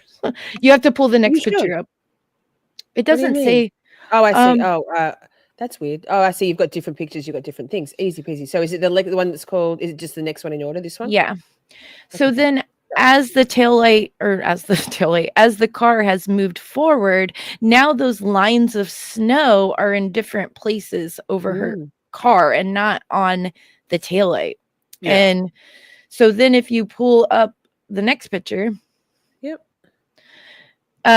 it's the same thing. So now you see the lines have moved and there's different, now it's super white over her license plate. See? Yes, I see what you're talking about. So that's all that, it's so much gaslighting. Like that's all that it is. You know, it, like you were saying earlier, video evidence isn't really all that reliable because you can kind of take from it whatever. It took me a long time looking at these pictures to even come up with I never even saw the streams of snow. Eventually I realized there were lights on the house that were reflecting off of her car, but it wasn't until recently I noticed the streaming of snow, which is making white spots everywhere over whatever it's in front of at the time. So that's all I had with the. Can you back it up 2 pictures? Yeah. To the first one? Yep. Scrolling. Me and my mouse skills not great. Okay. Shout out to Ian. You see the area that is on the bottom right corner of the light, and it's like a triangular section that looks darker? Yep. Yes. Okay, and then advance it to the next picture. Wait, scrolling. Sorry. Terrible. You can see it clearly there too. I didn't do that. Yes. I have a feeling that that's part of whatever housing that had broken, sliding over some more of the red plastic. So it's double layered plastic in front of that light bulb for a little bit. Why it looks darker there before it probably falls out in the driveway. Probably when she bumps over the curb onto the road, it probably bounced the back end of it off of the. Oh yeah, that's a really good idea. It would be, as she's pulling out. But yeah, it's weird that there's that dark area there that I'm thinking that's about the size of what was broken off. having possibly slid in the housing a little bit. Yeah, that's what I always thought, that piece slid into the house. Oh, and so you mean it's an overlap? Yes. Interesting. Yes. No, like yes. Someone said before, if it had been broken all the way to the diffuser, Colors, don't you have thoughts on the diffuser? You were furious they didn't talk about the diffuser. Yeah, I was going to talk about enough. that when we got to Dr. Wolf. So when they love Dr. Wolf, he's amazing. I was so excited when he came on because one of the first accidental wait. Keep going. One of the first things that they started talking about were the diffusers. And I was like, and he even wrote a thesis on that plastic. And I'm like, oh my God, yes, he knows how it works. He knows how it works. He's going to bring it out. I was so excited. And then they didn't bring it out. And then I was like very disappointed because he was the perfect guy to ask. What do these diffusers do? How do they work in the taillight, et cetera, et cetera, et cetera. And honestly, love Karen Reed's team, but you could win this case with a just a regular lawyer who would pull. I mean, I've seen really good lawyers that are they're not these high profile lawyers and they still win their cases really well. Like the case with the guy up in Massachusetts, Tom Calicosis, like the lawyer, I can't say his last name, but he's a Massachusetts lawyer and he won the guy who was being charged with a murder for shooting the guy that attacked him while he was sleeping and tried to kill him and beat him to death. That guy's a great lawyer. And I can just see like a normal everyday lawyer because Karen's team are like really, really, really heady, highly educated, even Karen herself. And I think if you simply showed the jury, you can demand evidence that they have against you to be brought into court, and you could demand that taillight be brought in. You could hook it up to power, and you could show that it doesn't light up like the pictures, and bam, case closed, whatever, you know? So it's not like you need this like high class fancy team to really kind of like point out some of the stuff that you could point out. That would be, to me, like, the text stream data is extremely confusing and probably BS as my videos of my husband that we were going to play show with him. And then and it's all confusing. Nobody knows what it is. Celebrate is also, I'm like thinking I will never believe a single thing that Celebrate ever says again, because there's some kind of weird company from Israel that's a cyber warfare company. And the other part owner is a Japanese corporation called the Sun Corporation. And they're just giving out these certificates. Anybody can go. I can go online and I can pay for all these, like, they're very expensive, like $1,500 or whatever. Well, and that's how most of the certificates work, is you just basically pay the toll, and then they're like, okay, here's your certification, just because it looks good on a resume.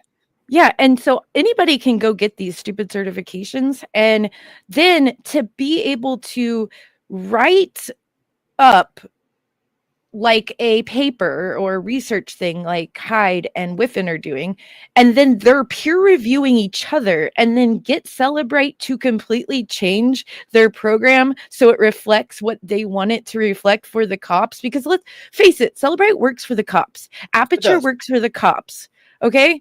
I'm never going to trust any of these people ever again. Like, if I'm in a trial and they bring in cell phone data, I'm going to be like, don't care, whatever. I need actual evidence. Because I will never believe it again. They can change whatever they want. The files come, like I was listening to the Lori Vallow trial the other day. The file, and Lori pointed out that to the officer, when you get that file, you can't see what's in there, right? And he's like, well, no, if I open it, it's all just a bunch of numbers. I can't read it. I have to give it to the Celebrate guy. And then she's like, well, how do you know you're getting everything from the Celebrate guy? And he's like, well, why wouldn't I not be? And I'm like, well, like I will never just believe any of that again. And it's very odd to me that it's even set up like that. So all this stuff, what I was trying to say is all this stuff is extremely confusing, but if you brought a tail light out and you lit it up, or, you can hook it to a battery, and it shows that it doesn't light up without those diffuser pieces. And you have Dr. Wolf there saying, you need the diffuser pieces for the light to travel down, and it's not even white. I mean, there were so many times where they could ask, like, Yuri Buchanek, who was like, oh, well, I knew it was broken because I saw the white light in the video. And you could have said, you know that there isn't any white light in that taillight, right? It's all red LEDs. I mean, you could have said that. Right. So anyway, there's stuff like that that frustrates me. Kraken's got a good point though, but Bev would have denied that. Like, I'm sure, yeah. it's all good and well in a regular court of law with a regular. Yeah, but he could have said it, and then they would have just said, "Oh, strike that." And I mean, that's like what they've been doing the whole time. They say things all the time, and then it's like, "Oh, I object," and then she sustains and says strike, but the jury's heard it. I mean, like, right? You can't. The shit's Yeah. out of the horse. You can't put it back in, right? Well, yeah. Hank keeps doing that and getting away with it, but yeah. So that the diffusers is how we got on that topic, and that's a good. Sorry to interrupt, but that's a good point. Laura asks, where are the reverse lights in that housing? They are the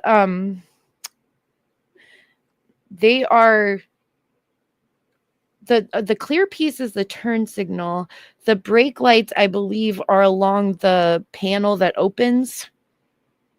So like the panel that opens, there's lights that go across there. They will light up when she brakes. yes. Under the bumper. Right. The clear lens is the tail light. And we heard The Dr. reverse Wolf, light, yeah. or not the turn signal light. That's what that is. So you said you had some footage from your husband losing his ever-loving mind. Is that right? Yeah. So, okay. So Set the scene. I showed my husband, and I might have to pull those down. Because like, I didn't realize that I couldn't. Operate the pictures the way I thought I would be able to. So I had to make like a slideshow, and I left some things out. So let me see, text stream. Okay, so let me pop these text stream pictures into here. Present image.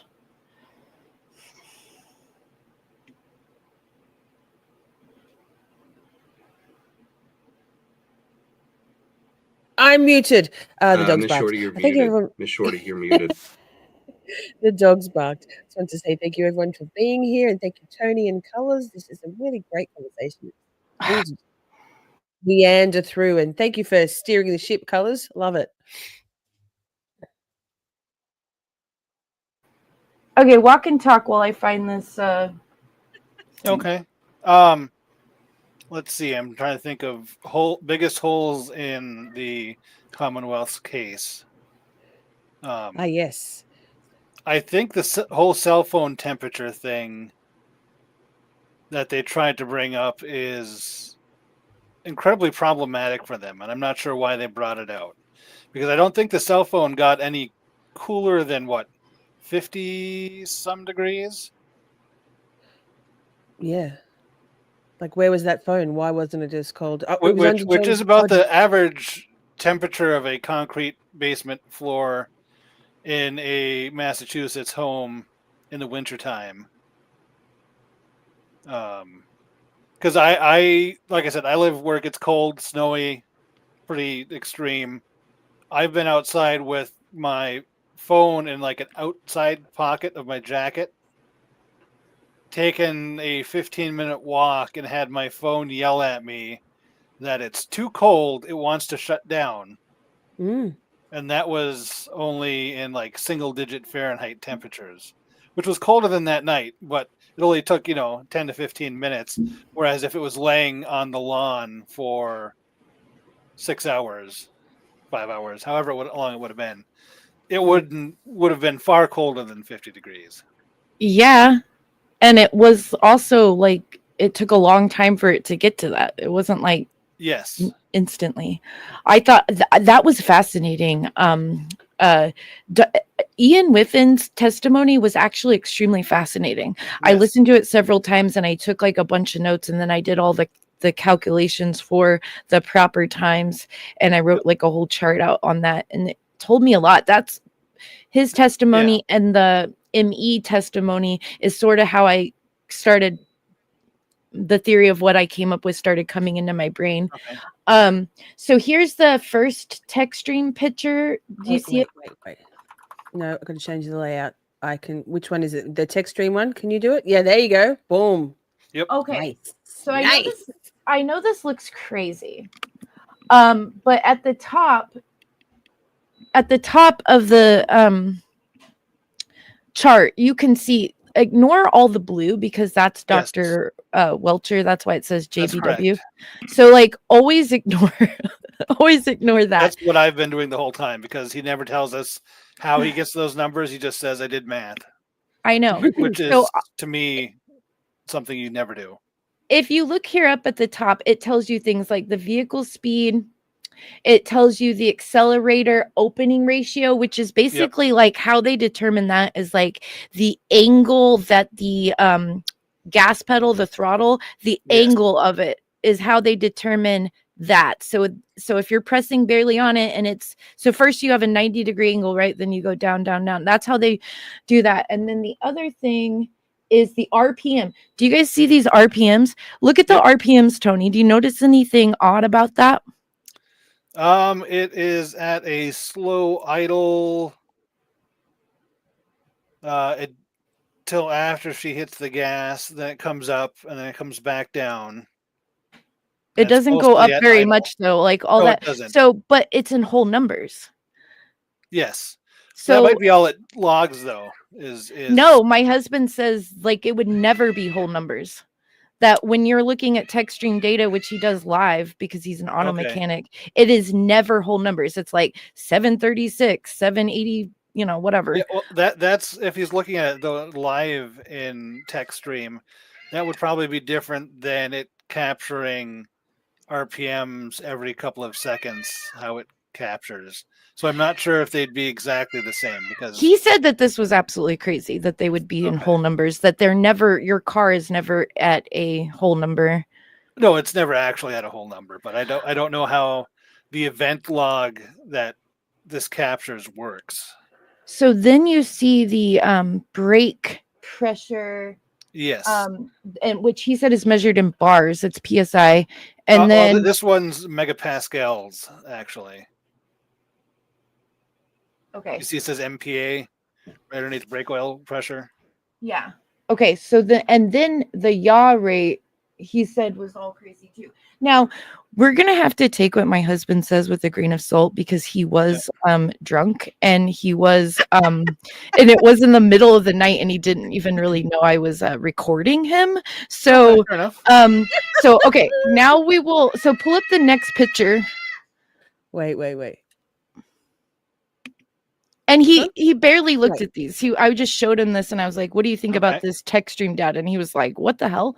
Okay, so this is the one where they say she hit him. Yeah. Okay. He might have not looked at this one that long. Okay. But because I wasn't for sure which one was which. I was like, one of them says she did a 3-point turn, and one of them says that she reversed and hit him. This is the reversing one right here. Okay.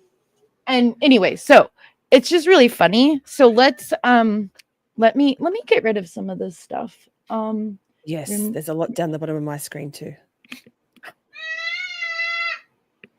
NRA asks, is there a baby goat kid in the background? I'm gonna go deal with the baby goat kid really quick, so you guys talk for a second. Yeah, we'll do. I was still talking about phone temperature data, how we saw it go down to 50 degrees, and then there was absolutely no temperature data until just before they found him. At which point I think it was still at 50 degrees. And then it ended up going up because it was in either the hospital or the ambulance, or somebody had picked it up. Well, yes. I mean, if you think about what colors thought with Colin maybe holding the phone and that getting the steps with the back and forward to try and get Brian Albert. That I don't know about because but either Jen way, McCabe was calling that phone a bunch of times in a row. exactly. My thought on that was when he got hit and knocked over, his phone went flying and they couldn't find it. Yes. So they were ringing it to try and find wherever it had slid underneath. But I don't think it was ever underneath John's body. It makes sense No. that maybe it was in the cold garage or in the basement or somewhere that I'm wasn't thinking the centrally basement heated. floor is the most likely. Yes. And then I believe that it was Kerry who gave it to Proctor when they had their interview at 11 a.m. ish. Possible. Whenever It's that whole set of missing data that bugs me because it doesn't just completely lose everything in the phone. It was certain elements in that phone that are missing because it was logging other things during the time. So that suggests to me somebody who knows what they're doing went and edited it. So I don't know if that was Matt McCabe. Matt McCabe was my thought, seeing as he's the tech guy. Mm-hmm. That they put a lot of effort into it, which is both surprising and unsurprising. But I mean, they fucked up so many things, and then they also did were really slick on other stuff, right? Yeah, like ARCAA's chicken guns says even a heated smoking garage has a cold floor. It does. Good point. Unless that has in-floor heat, which probably it doesn't. Not in that family home, I doubt it. Yeah, that was probably installed before in-slab heating was a huge trend. Because if that had in-floor heating, the basement would have too. With Kurt, we went through the Zillow listing for 34 Fairview. It has a boiler, but it had just regular baseboard radiant heat. So it was not in-floor heat. I know that for sure.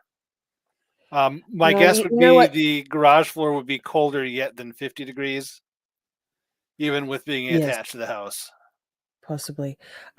Interesting. This is just a sidebar when you said 34 Fairview. I just thought I'm going to see about Google Maps. I was wanting to see how far the hillside was from 34 Fairview, how far Canton PD was. It is roughly 2.5 miles.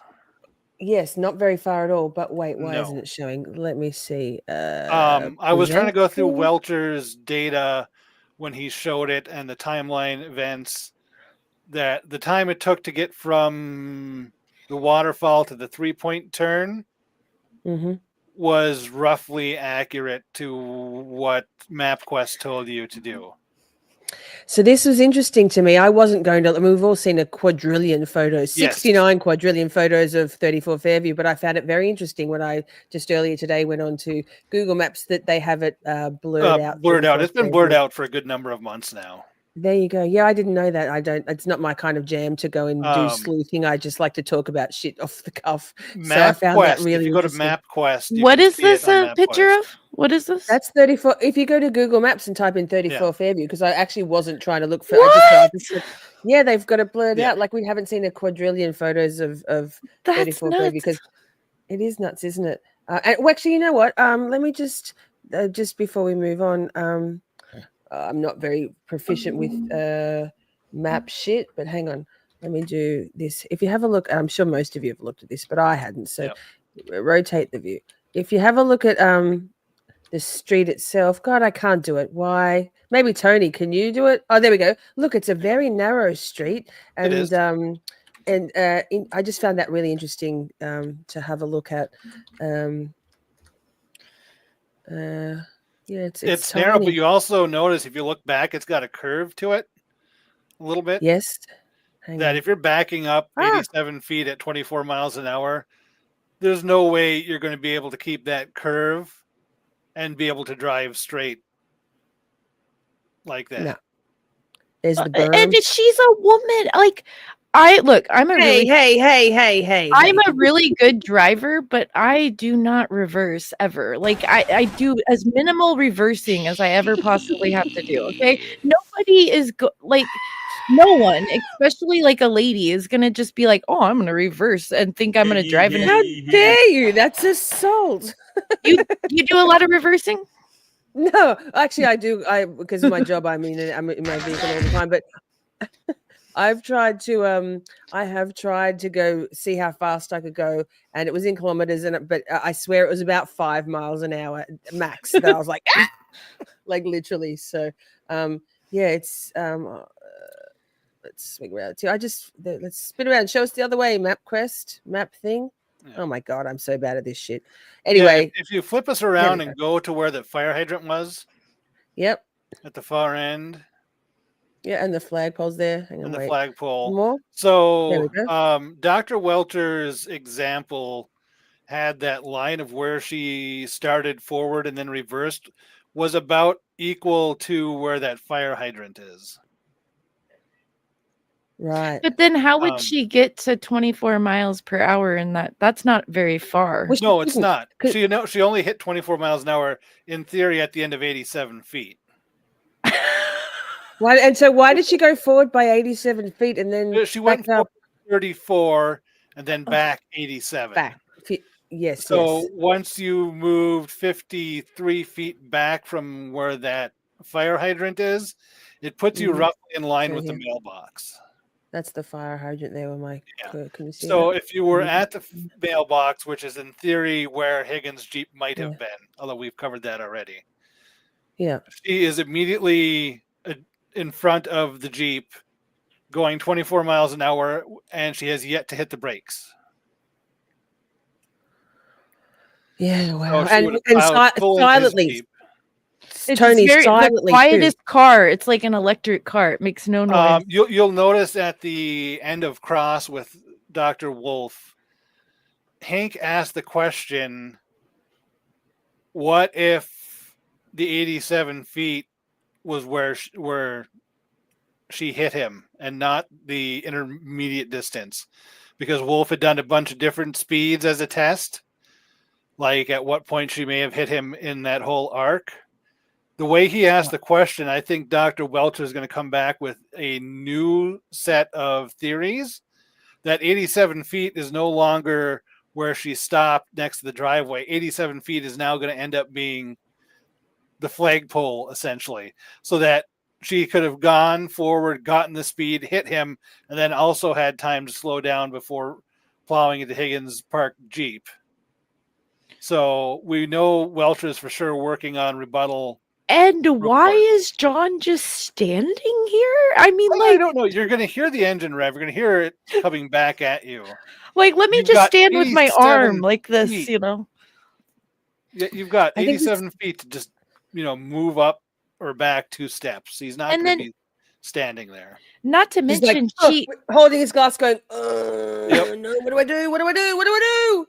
not to mention she sits there for 10 minutes waiting for him. Almost 10 minutes. She sits there waiting for him to come back and get her. That's why she's sitting there. Like Yep. the whole thing. But they have to, the reason why that doesn't come to the mind of the jurors is because they've messed up the whole timeline by using Waze. If they use the correct timeline, the jurors would see that she was just sitting there waiting for him to come back, because that's what normal people do when they go to a strange house. They send their boyfriend in to make sure everything is chill and cool, and then they come back out and get them. And that's what's Yeah. going on. He wasn't throwing a glass. Now people think that, okay, so this is crazy. So like on the internet, now people think or have theories that she might have thrown the glass at them because ARCAA had that theory. So what information were they given? They must know something. And I'm like, they were given by the FBI. Here is a dude with his head all messed up. Here is a broken glass, and here's a broken taillight. What the hell happened? That's what ARCAA was given. Very limited information. And they were like, so that's why they were like, okay, well, we have a glass.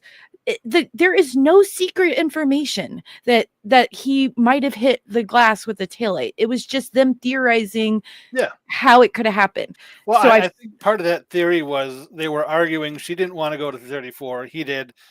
She dropped him off. She said something nasty. He got angry, and as she was pulling away, chucked the glass and then went inside. But all that's conjecture. There is no It is. evidence for any of that. But the whole Commonwealth's case is conjecture. So, I mean, it was worth testing out just to see if it was a possibility, which is what I think ARCAA was doing, was just doing the differential Yes. diagnosis. Yes, 100%. Yeah, and then the other thing that people are like assuming now is like, oh, well, this just proves that there was a collision because they just showed us a collision over and over again and how it hurt Well, yeah. the arm. And which I think is crazy. I'm like, oh my gosh, but maybe there are jurors that are gonna be like, oh well, I guess it did happen because look, I just watched it happen over and over with Yes. Wolf's report.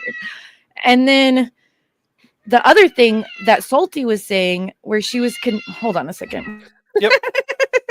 That goat, yikes, goat. Yep. Kid, hey, kid. Well, that's thankfully my children have been behaving so far. So, Yes. but Praise, my praise the children are Lord. somewhat older. Coco says if the Commonwealth wanted the truth, they would have Kelleher's ring cam footage. No, nothing to see here. Just ask Gallagher. Nothing. He knows about that ring cam. It wouldn't have shown anything. And on an investigation would have been done, starting with Ryan and Heather and the eyewitnesses, as well as Lucky. Yeah, right. If only.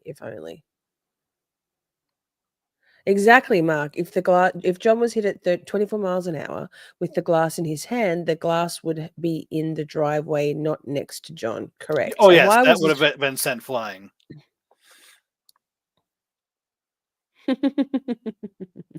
But yeah, Does she have goats in her house? I have questions. I mean, maybe that's what's going on. Could be this. Very similar. Yes, But a yeah. debris field. Yes, debris field. Debris Yeah, field. I was riding with Dr. Wolf on most of his testing and his numbers and all of that. I do have a background in mathematics and physics, so Well, good, because I I don't.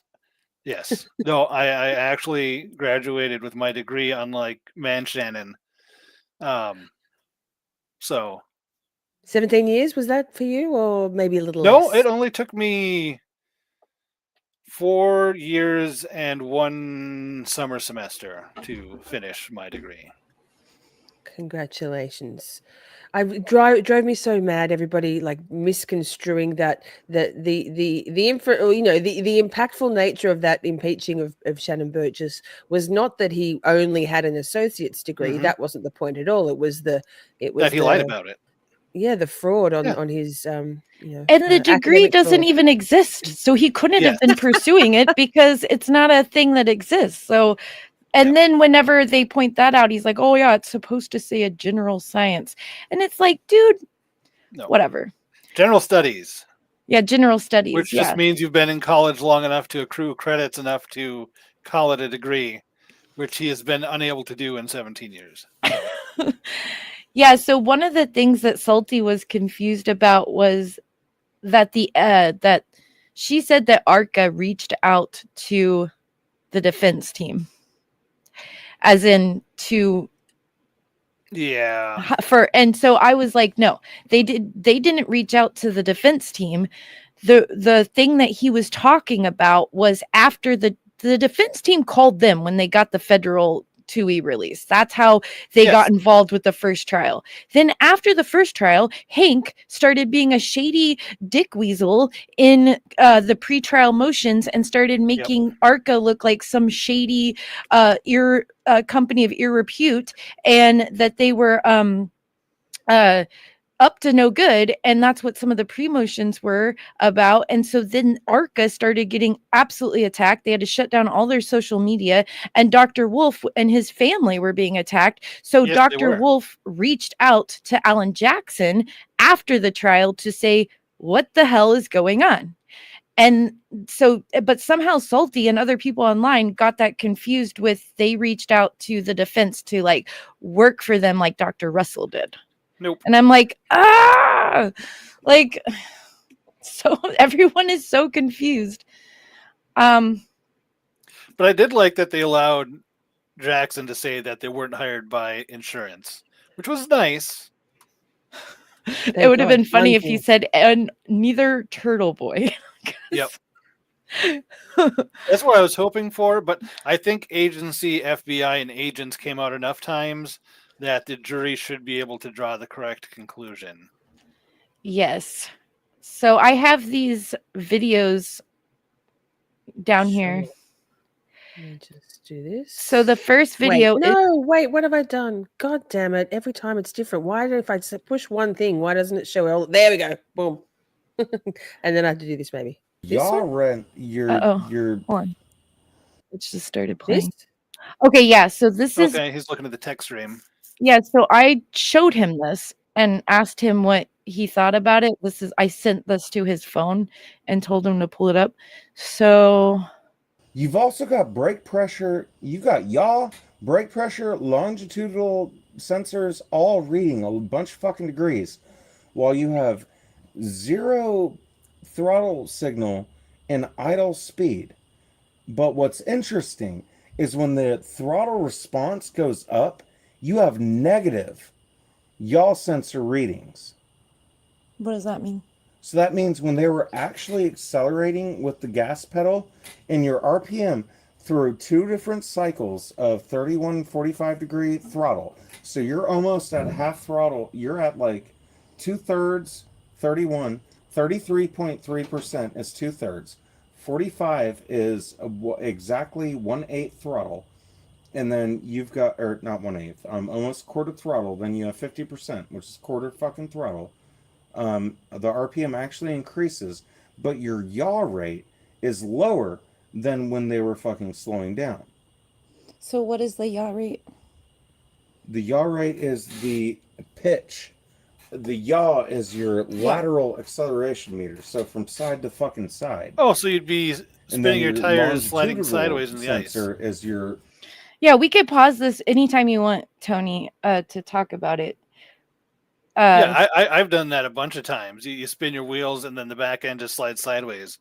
I spent a decade driving a rear wheel service van in the snow up here, Yeah. and it was bad. And I've got lots of experience on that angle. front. Oh, sorry.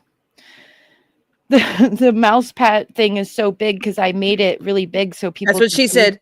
That's Yeah. what she said, Colors. what That's she what she said. So you've got all these retarded different readings with low RPM, 0 throttle input. Brake pressures are back and forth. You've got moderate, 0, the ever so slightest, then high. But when your highest yaw rate sensor readings are coming out are when you have 0 throttle, very little brake pressure. This is fucked up. This is goofy. I'm gonna have to look into this more. Talk about the RPMs and how they would never be. Well, the RPM readings are just showing a solid, even value. You would never be at 1,000 RPM on the dot, 1,000 RPM on the dot, 900 RPM, 900. So where's my accelerator opening ratio? 0.0000000. You're going to be, your average idle speed is going to be around 560 to 700. And it will not say 560 to 700. It'll be 546, 532, 528, 5 blah, blah, blah. There's no computer system in the world that can keep a 100% accurate fucking idle. Never once in this entire diagram, depending on your throttle position. And if you see this, your accelerator opening ratio, that's your desired accelerator position because it's all computer controlled. 0.00000. Now your open throttle position is that 31.5, so that's 2/3 throttle. 45.5 is 45 degrees, so that's about a quarter fucking throttle. 56 is past quarter or close to half throttle. 50, 0.000. 22.2, 34. You're idle with a 5.7 liter Toyota V8. You had 50% throttle. Let me let you in a secret. You're gonna be a more. Colors, so don't that- apologize. I love Mr. Colors. I'm so happy to hear about Mr. Colors. Hear from Mr. Colors. So that How broke off, but exciting. he was saying you're going to be more in a spin out or lost control situation. Yeah. So here's the next video. Do people like the videos? Yeah. Yes. So I don't. You'll have to pull up the one that says video 2. 1,900. My yaw. I don't know if that truck has a yaw sensor. I doubt it has a yaw sensor. Your car will. It's 2015. I can break through it with my scanner. I will get into your car with my scanner. So the yaw says what? What does the yaw say? Yaw is your pitch. I know, but you From said left that to right. on there it didn't make sense what you were saying. With Because between your throttle application, your brake pressure, your yaw reading, and your longitudinal accelerator sensor reading, none of it's adding up. If you had freaking 834 psi of brake pressure, your yaw sensor wouldn't be reading a left and right pitch unless your longitudinal sensor was reading the same equal value. So you're not getting a front and back. Your longitudinal is your front and back. Your yaw is your left and right. So when you have a stable low RPM of 900 RPM, that's essentially idle speed. But you have a yaw sensor of 25 degrees. That's like you're leaning over to the right or you're leaning over to the left. Your longitudinal reading is either negative, or it's all negative, which I'm assuming is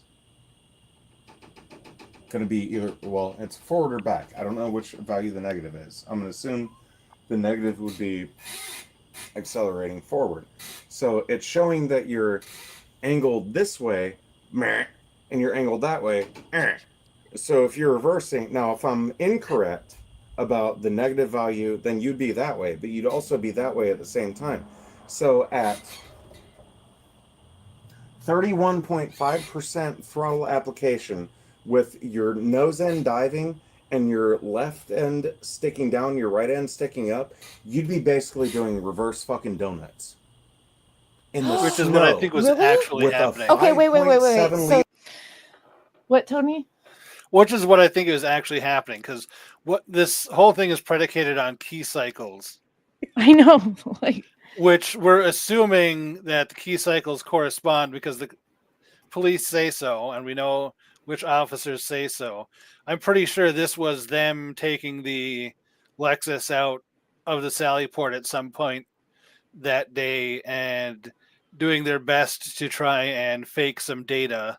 yeah, that's what I do ask him in some of these videos. So Okay. I'm Because that's the gonna- only way any of this drives to anything, is if it was in an empty parking lot somewhere, whipping the car around. right, but so what drives me crazy though is like the prosecution's like, this reads this one way, right? That's not what my husband's seeing at all, and yet the defense is like, okay, like, Yeah.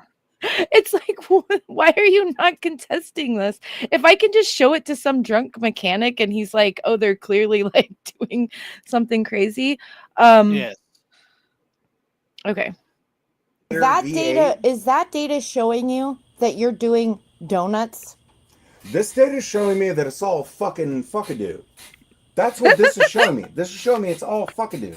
I know, but Well, it's showing that you're at idle speed I know, but at sir, 32 miles an hour with a zero throttle application, 900 RPM. Your brake pressure is fucking, what's 4.3 times 14.7? None of it adds up. None of it fucking adds up. 52 You can't something. be at zero throttle, high braking application. All your sensors are reading that your car is all fucking stable and you're spinning out of fucking control. That doesn't add up. And if that was the case, that means that they could have spun out in the fucking snow. That could have actually happened. That's why the shit's all crazy.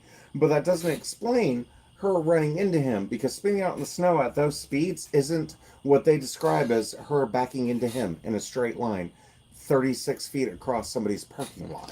yeah, but I think that this data is supposed to be showing her in the doing the 3-point turn before. Yeah, none of this says you're doing a 3-point turn. Your brake pressures, your fucking longitudinal data, your yaw sensor, you wouldn't be at 45% doing a 3-point turn.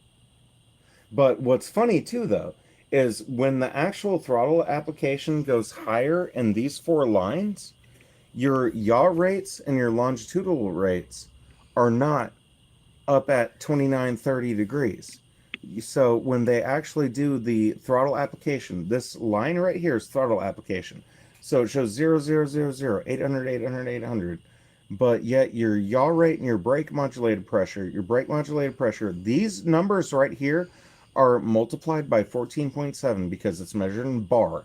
So 1 bar is 14.7 psi. This right here is sensor degree angles.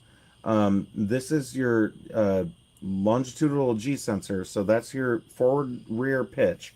That's your side to side pitch. So when they actually go into the throttle application, notice how when your throttle is at 0 and your RPMs are low, your numbers are super high on your longitudinal and latitudinal. But when you actually go into the throttle application, the RPM only goes up to 13 and 1400 on the half throttle application. But where your brake pressure readings are 0, your longitudinal sensors are negative 9.67 as opposed to 3.4 or 19. None of that makes sense to me. So you see tech stream data every day at work, and you've never seen anything that reads like this, where you've got... No, I see this, and this is a conglomeration of fuckery. Right. Is what I'm seeing. Because either, you don't see numbers that come out like these numbers in... I'm seeing these angles from somebody that is also graduated Skip Barber Racing School, used to drift race, understands yaw rate, pitch, longitudinal and latitudinal acceleration, all that shit.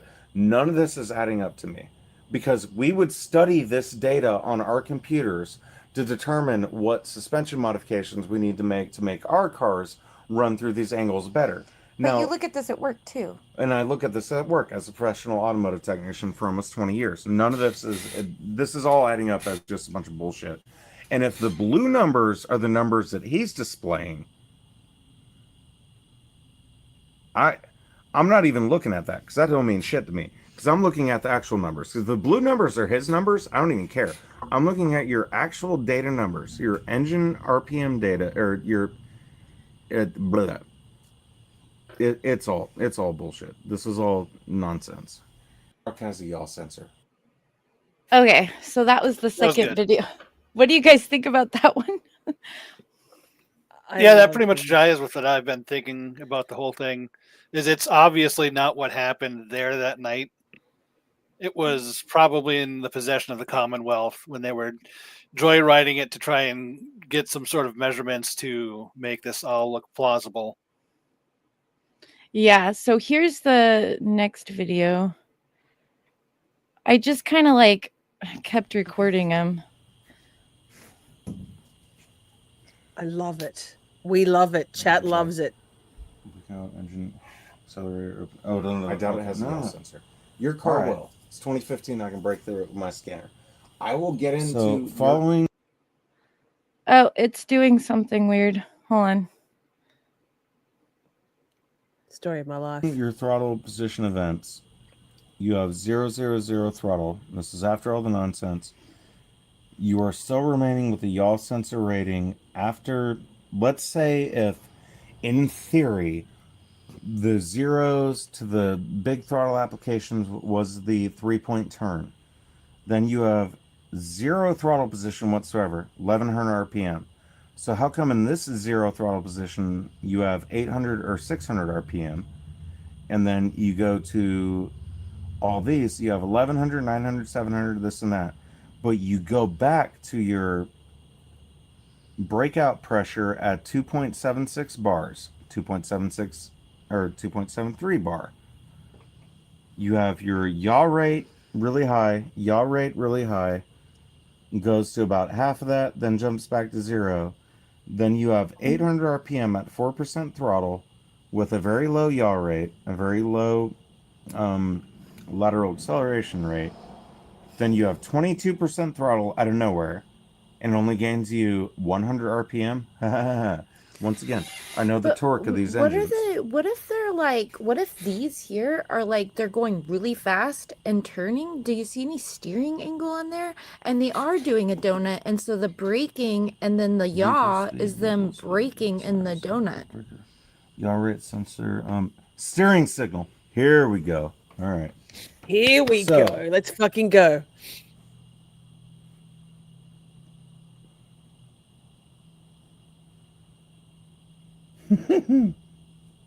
Okay. So throughout this entire operation of everything they're showing on here, your steering angle is never once at 0. So 243 degrees, 274 degrees, 315 degrees. If you're at 1,000 RPM at idle speed with 0 acceleration with the yaw, this don't make fucking sense at all. Your steering angle sensor, okay? We all understand what 0 degrees is. 121 degrees. Steering signal, plus, minus, left, degrees. 121, 243, 274, 315, 342, 337, 306, 256, 148, 76, 58, negative 76. Now they're going the other way. Negative 243, negative 409. That's over 360 degrees. Negative 477, negative 477, negative 463, negative 301. What did it say? Plus, negative left. Okay, that doesn't tell me which way it's going. Okay, 54 degrees is the lowest steering angle sensor. So with that said, once again, not a single fucking thing on this chart makes fucking sense.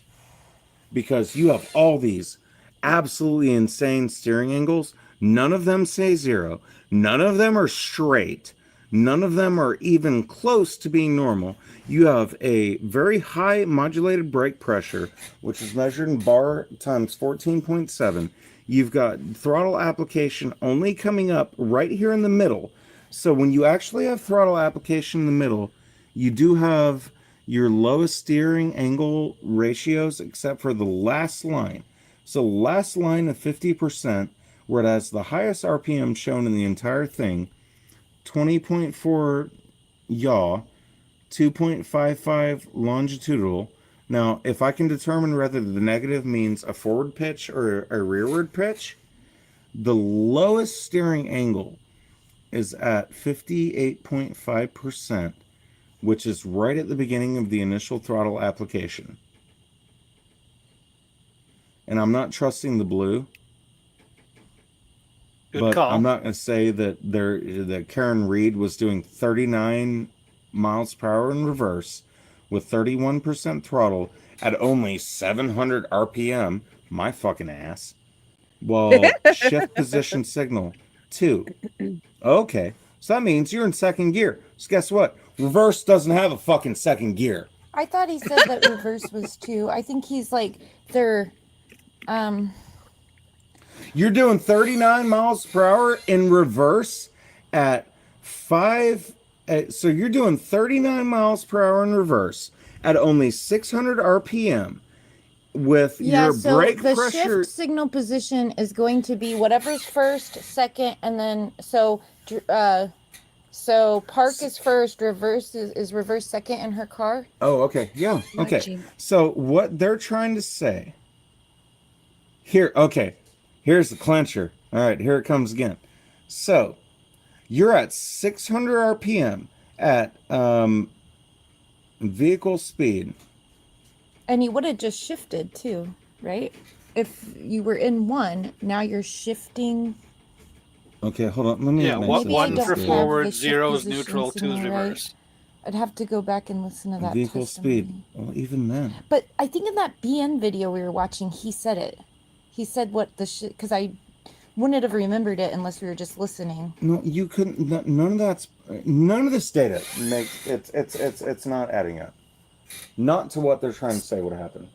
None of this data is adding up. Give Not me. what you're Where's trying my to say. fucking glasses? I need to look at this again. Why did I put those stupid fucking things? God damn it.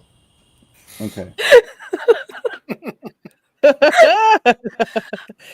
So chat has motioned to make Your Honor, we motion that Mr. Colors is now an expert, qualified as an expert. It's been granted. Yes. I've like just talked to a mechanic about some of this stuff. I don't get it. Yep. But I mean, he knows how the taillight works too. I mean, he was like, it won't light up with, I mean, like, I don't know. Sometimes I think they're thinking too much. So this is the very last video, and this is where I sort of ask him about scenarios that this data could Okay. be showing. So it's the video 4. Do I have to do that? Yes. Gotcha. Wait, it's coming. It's coming. That's what she said. It's coming. Come on now. Why? What have I done? Have I done something? Oh my God, yes, this. Have 0 Me, just me. RPM. I put what the Or fuck on the have, screen by mistake. 600 RPM is idle speed. You won't have, unless you're in like a skid scenario. You won't have what? You won't have an idle speed with that yaw rate, that fucking longitudinal pitch, the steering angle, unless if you were hitting the brakes and the throttle at the same time at 326 degree steering angle, that means you're in a skid scenario. So the low idle would almost make sense because you're on the brake. But it doesn't make sense at all too though, because you're on the gas, the brake, while your steering angle is 332 and your yaw angle is 24 degrees. So you're in a skidding scenario. Night, Penny. Penny. Is the only logical conclusion other than manipulated data. And he's trying to explain that to somebody that doesn't know to make sense to them that something fucked up's going on. Will No shit, Mr. Colors. look at text stream data.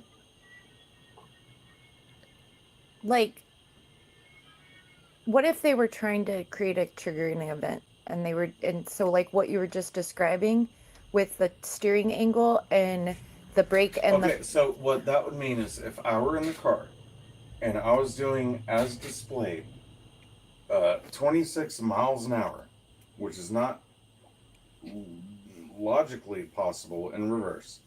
If they were doing 26 with their foot on the gas, then all of a sudden they hit the brake while their foot was still on the gas, and the vehicle spun out of control, and then you have a steering angle of 326 degrees with 700 RPM, which is idle speed, which means that you have let off the gas, or the computer is automatically letting off the gas for you because of the analog brake system. Now you're spinning. So your yaw rate is out the wazoo. You're over here. You're on the fucking brakes because you're trying to control a skid. You're spinning in circles while your mile per hour is still 28. But you don't know what your mile per hour actually is because you're in a spin out scenario. So your wheel speed sensors can't actually detect your actual mile per hour. Okay, I have a question. Say you were trying to create an event in the text stream data where you were going to go in reverse at 24 miles an hour, and then all No, this. the text stream data they're showing me is like you're driving at 30 miles an hour, you try to do a Rockford in the fucking snow. I know, but like, listen to me. What if you were trying to create that? Like, Focus, say you're focus. some retarded trooper named Trooper Paul, and you're trying to create going in reverse at 24 miles an hour. Sorry about and that you word. lose Control. Would that data look like that? Absolutely. Absolutely. Because you're fucking completely, because numbers are all fucking crazy and all out of the whack. So, But a drunken person could legitimately do the same. But your angles and pitches doesn't indicate that, like, because they would have known. She would have not just hit John O'Keefe, she would have hit every car in the fucking driveway. Exactly. I know, but what I'm saying is, like, we know she didn't do that. So, what if you were trying to create that happening? Like, what if you had been told by somebody, like, say you're a trooper and you're Told told. you replicate this scenario and then you were trying to do it and you lost control, then yes, it would throw all kinds of those crazy numbers. Because I'm reading this data and everything to me is showing up as just completely fuckity. It's all fucking. Yeah, it's all over the that place. data. What are you trying to do a Paul Walker Fast and the Furious first scene, the green eclipse? Well, because it's kind of but weird backwards? that, like, it goes from like 1,000 to like the top RPM number Your was like. throttle your throttle application, your brake pressures are not adequate towards each other, as well as your steering angle and your yaw rate. So everything is all fucking over the place. So the only indication to me that comes to that, if it's not a manipulated, if that is an actual data stream, you'd have had a lot more going on than just running into a motherfucker. You would have decimated everybody in 3 blocks. Especially with a fucking, that Lexus has a 5.7 liter all-wheel drive V8 in the snow with enough torque to where at 50% throttle, even in a spin-out scenario, unless your traction control took over, which in the event of the case of it being, because you've got, at one point you had 4.2, or no, you had 10.17 M-bar, which is 10.7 times 14, that you're looking at like a lot of fucking brake pressure. So you're like throttle, brake, but a lot of it, it just goes 0, 0, 0 throttle to a lot of throttle to 0, 0 throttle. But throughout the entire time that you have 0 throttle, you have a lot of brake pressure, you have a lot of yaw, and you have a lot of other stuff. So they may have started this data recording at the beginning of said actuated event, because you could have already been sliding, and it would show that your RPM would be low, because your ABS modules would be like, hey, something fucked up's going on. But it's showing that you're at 11 to 27 miles per hour, and then at a lot of throttle application, you're still sliding fucking sideways. There's a lot fucking going on in that data stream. Okay, so that was the last video. Okay. So Does what do you guys anybody have So a? I apologize for our language. We weren't expecting it to be on a show. So Yeah. I was just trying to record him because I thought I would take notes. And then when I tried to listen to it back, I was like, I can't take notes on this. This is Yep. really weird. But But does anybody have, or can they pull up the picture of the circuit board that Man Shannon was taking the chip out of? I don't know. couldn't find that. Can Okay. you find it, Tony? I did a quick search. I didn't see anything. I can't remember what trial day it was to pull it up. But if you take a look at the circuit board that he had to, or whoever it was before him who had been at it, to unsolder the connections for all of those chips, absolutely scorched the crap out of that board. So it's a bunch of nonsense numbers is what we're getting. I'm just wondering if the data was corrupted from the heat and they took their magic wand and called it math for Welcher's input stuff and ignored the rest of it and just try to use what was there to make it fit the situation. But yeah, I don't know. Like the whole thing is super confusing to me. And I don't know why the defense wouldn't be able to know that. Like, yes, it's all like it's frustrating to me because it's like it really shouldn't even be allowed in because it's so yes, like there isn't enough proper foundation and whatever we call it to get foundation it even and chain of evidence. to get it in front of a judge, and then now it's like this doesn't even make sense. So it's just nothing but confusing. But the last jury really relied on. If you listen to Ronnie's interview, he was like, well, they just kept saying that the data from the car said she did it. And I was like, yes. My brain's just like that Homer Simpson with monkeys doing symbols in its head with all Oh, that stuff. yeah. I'm just like, yep. But that's okay. I get the gist. I love his None passion. of it adds up is the bottom line. Yes. I'm still on the joyride thing because we're only relying on key cycles for anything, and that requires too much trust in my estimation. right, because we are taking the key cycles back to the tow truck, but we don't actually know that because we don't know how many key cycles they actually did when it was in the possession of the troopers. So we really have no idea. I mean, we could assume like people are counting it back, like it went to the Sallyport, and then it did nothing until Trooper Paul, but we have no idea. It could have done all kinds of stuff before Trooper Paul that we don't even know about. So, you know, the whole thing is crazy. Like, to be honest, It is. Yeah. Listen, there was a question. Nick asked right an hour or so ago. Nick asked, "How would you rate the defense in trial 2 as opposed to trial 1? Where is it? More effective? About the same? Less effective? I'd be interested to gauge people's opinions." Tony, what about you? It's hard to say.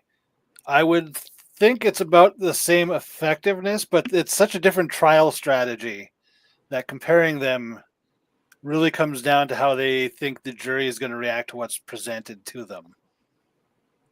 Well, in trial 1, we had all the fishiness with all the Yes. people involved, which was very impactful, at least to some people on the jury. And people, and like I see people's comments online where they're saying, oh, they're not calling them. That's what led me to believe she was not guilty last time, when I heard all these people's ridiculous stories. But the problem is they have had a year to prepare for the ridiculous stories, and it's not going to come out the exact same it did on that first trial, you know? Just like we saw with Jennifer McCabe, she looked a million times better. She was under control. She didn't say really crazy stuff like the first trial. So the surprise is kind of gone with these people. So Tony, did you see Kristen said she sent you the? Yes, I just got seven- it, and I'm sending it to you. Lovely, thank you. Where am I? Wait, what am I doing? Colors. Did you just answer your thoughts? So yes, you did. On well, I'm with Tony. It's hard to gauge. Like, I don't really know. Also, I'm traumatized from the last jury. I still have not recovered. I will never trust a jury again. In my mind, they're all not smart. So Yeah. so I'm like traumatized now. I'm like, and so it just worries me, and I don't know, like, there could be like one person that's like, well, I believe what Dr. Welcher said with his tech stream data and blah blah blah, and then it's a mistrial. So I don't know. They're trying to make it a cleaner cut issue than it was last time. So do you want it? Wait, do you want it that size? Here's the other one. Well, Kristen just sent me the other one. Okay. Which it's the other one here that I think I was thinking of more. Okay, hang on. I'll just. There we go. Get out of that. Yeah, I feel like it's like new trial who dis. Yep. And it's a totally different defense case in chief. I think that I have a feeling Brennan is turning off the jurors more than Lally did. Wow. Yeah. But you never know. You never know, right?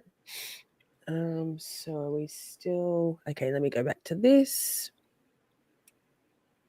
one.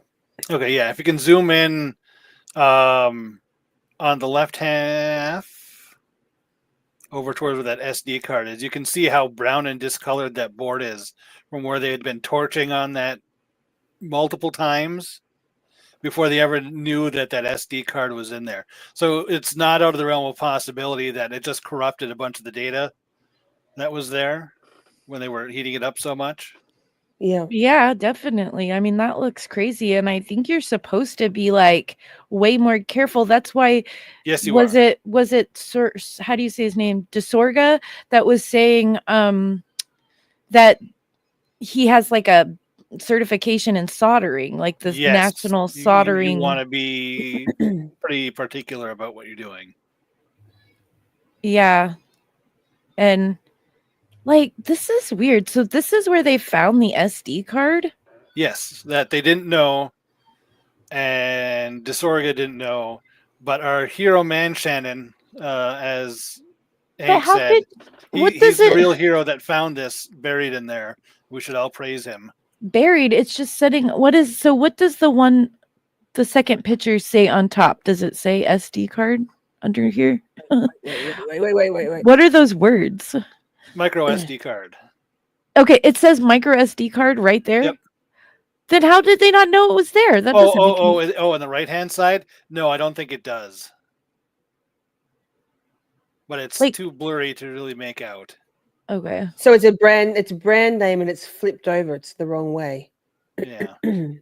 So did they lift that up and underneath there was this thing on the... They had to unsolder the cover or something because it was a mechanically fastened cover. You couldn't just pull it up. You had to chip it off or something. How do we know somebody just didn't put that in there and solder it and close it and then have Boom. Shannon come and be like, look, I found this SD card. It's entirely possible because, I mean, this was in the custody of MSP. So Exactly. Oh, wait. Yes, the defense guy was with him. That's right. Yeah, but Christy says- if they planted it before Shannon yes. got there, then when the defense dude, Desorga, who said he didn't know that even existed and he had no Yep. idea what was going on and was very confused, then Shannon finds this in front of the defense guy, is what I'm saying. This whole thing is like, it's so like, yeah, I don't know. It has to end. Like, Yep. We're almost there. Karen's almost there. So yeah, Tony, Scott talking about the defense giving up the third party aspect, I think is part of our difficulty engaging this trial versus the last. We know too Absolutely. much that could potentially be there, that we aren't just relying on the bits that they have given us to make our conclusions. and it's extremely stressful that we know so much. Yes. Like, it stresses me out because I'm like, what are they doing? Why are they not saying this? What's happening? Why are we ignoring this part of it? And then what will happen if that was the part that got one juror, you know? Yep. Like, Well, that's also why I've avoided any of the documentaries or anything for this trial, is I've only watched the trials and the motions and only parts of some of the interviews that have come out. yeah. yeah, and then it's just like it's scary. It's scary. The last jury, like, I have no idea what they were thinking. And if they were all just hung up on negligence, why would you just be like, fine, whatever, not guilty? Yep. Like, we're gonna spend millions and millions and millions of more taxpayer dollars because you couldn't agree on negligence. Yep. You know, like, that's just really dumb. Like,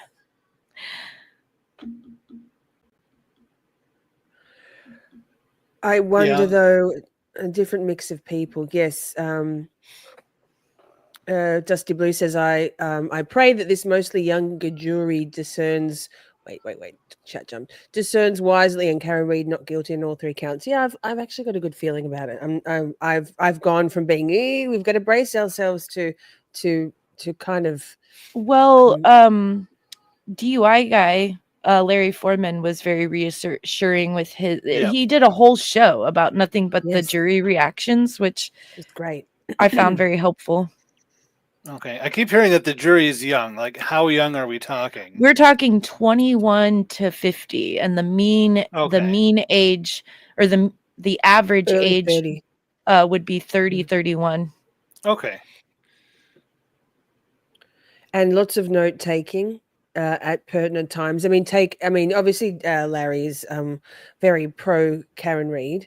So I'm trying to be a bit more discerning with my own taking things on face value from these people reporting from the court. But Larry seems like a pretty credible guy. I mean, he might The be... note taking freaks me out a little bit because you're not supposed to be sitting there just taking notes the whole time. You're supposed to be also looking at the screen, looking at the witnesses, because when you go back there, you're supposed to be relying on what you saw and heard, not so much your notes, technically. And then, so I keep hearing from everyone that they're just like, even Larry said, like, some of them would never look up up. They were just taking notes. And it's like, you're supposed Only in to that be. one section. Only in that one section, though. He was talking about when that was it when Dr. Wolf? Yeah, obviously when Dr. Wolf was doing all Okay. the crash stuff, and then they put their notebooks down when Hank went on his bullshit with his 26% bullshit. Yeah. They all were like, yeah, nah, side eyeing and going. So Some of yeah. the stuff too, it's like, why do you need to take notes on it? Like, you can see, like, Well, you it helps don't. you to keep everything in order of who was saying generally what as you're going through. I have not been taking notes. I've been Yeah, I trying to know. learn Like, other you things could while I've take been basic going. notes, like, about stuff, but some of the stuff that they say they're taking notes, like the parts of it, it's like, why would you need to take notes about that? Like, you If I just. were on a It's jury, gonna- I'd be probably taking copious notes. I don't necessarily have to watch the interactions of the witness because I think there's enough audio cues that you can have a pretty decent idea of their truthfulness. different people take different learn in different ways Yeah. and retain information in different ways. I think Andrea says the only way she can be certain of what she's heard and you know is to write things down. I know for myself, once I've written something down, I'm far more likely to remember it properly, Yes. and then I don't even necessarily have to look at those notes again. Once I've written it, it's sort of burned in my brain. So Yeah. for some people, writing things down, that's their learning style. Their memory retention style. No I'm false just memories for these jurors, hopefully. I'm just so worried about it, man. Like, I'm just like, I don't know. Yeah, I think we're all worried. I think most of us realize that any one of us could be Karen Reed, Yes. Yes. and that's the scary part. Yes. Hey, you both, thank you so much. It's getting late. It's a Sunday night. Maybe not for Colors because she only just woke up a while ago, but for all the regular folks, I think Ms. What the Fuck is turning into a pumpkin. So, and we need her to be a human, not a pumpkin. Colors, do you have any final thoughts on where you'd like to send us free and go forth into week 8 of trial? Ugh. No, not really. Just like, everybody hang in there. That's all I can say. I heard they only have like 2 more witnesses, so just Yes, they've got the other ARCAA guy and the FBI's medical examiner. Oh, is that? Oh, I didn't realize it was the FBI's medical. Well, I'm assuming examiner. it's FBI because he's Army or whatever he was. no, that's No? not who they have. It's Dr. Lapisapo. It's a Uh, female. Yeah, she's a female. They're pathologist. And me, no one. I don't know why the military doctor was brought up. I think that they just Hank pulled up a file from the TUI report that had that guy in it and showed it to Dr. Russell. Okay. That's who that guy. That's how that works. Okay, I heard Army and I'm like, well, I guess that's got to be the feds. But if that's how it worked out, Oh, Frank. And Sorry, then my bad. and then Rinchler, Andrew. So yep. But like, I don't know, man. It's just really hard to get through those Hank crosses. So It Yeah. is. but that's I all I wonder- had to share for tonight. I pretty much got through everything. So Tony, you any final thoughts? It's been a trip so far. The rest of this week is going to be a trip because we're going to get to Hank's rebuttal. Let's see if the defense made the right call in limiting their case in chief to limit Hank's rebuttal case. I think that's why we didn't see nearly as many witnesses from them this time. And because Bev had her finger on the scale, they were limited in some of the questions they could ask that they were planning on being able to, but then got shut down. So I think defense is playing defense, keeping it short, tight to the fact, and then hoping Hank doesn't get like 3 weeks worth of rebuttal, basically. that'd be wild. I'd probably. It wouldn't surprise me. I wouldn't make it through that. I couldn't do it. I think Hank was sandbagging for a large rebuttal case, assuming the defense was bringing a lot more than they did. So keep your eyes out peeled for the return of Dr. Welter because Yeah. he's coming back. We know that. Yes. Brace yourselves. Yes. Well, thank you so much, both of you, Tony, ColorsFlight. Chat has thoroughly enjoyed your insights. Colors, thank you for your presentation, your materials, the bed pillow talk with Mr. Colors went down an absolute treat on many levels. So thank you so much. Okay, you're welcome. Goodbye, chat. See you guys later. Bye. We'll have to do this again, y'all. Definitely. Oh, yes, definitely. Definitely. Thanks, Tony. Bye. Bye. Well then, thank you so much, everybody. Bravo. Bravo, ColorsFlight and Tony. That was amazing. Such a good conversation. Thank you all for being here. Quarter fucking throttle, right? Mr. Colors. It's been really beautiful to see you all in chat, see some new faces, some new names. So come back another time, perhaps. Yes. Hey, that's it for Camp Shorty for this weekend, an extra night, a bonus night. Next weekend, I presume we're just going to go balls deep on full Karen Reid all weekend. So Friday and Saturday night, probably from 6 Eastern, but we'll see. Hit the like button on the way out. That's right. That's right. Thank you, Mark. Thank you to all of you for, particularly to Shunned One, for gifting memberships, super chats. Love you very much. Normally we'd go out with Chat is Bay, the iconic Camp Shorty outro song. However, I've queued up. You might have seen it. I accidentally pushed the play button rather than the cue button. Free Karen Reid. The fix is in my most recent Free Karen Reid song. If you like it, go and check it out. It's in my Free Karen Reid music playlist, Miss Shorty music playlist. It's over 1,000 views now. So bit of an anthem. I love it. I'll see you all next weekend. Have a great week. Stay strong. We've got this. Free Karen Reid, free Karen Reid, free Karen Reid, because not guilty, not guilty, not guilty. Thank you, mods. Thank you, Motion to Scream. What the fuck? I love you all very much.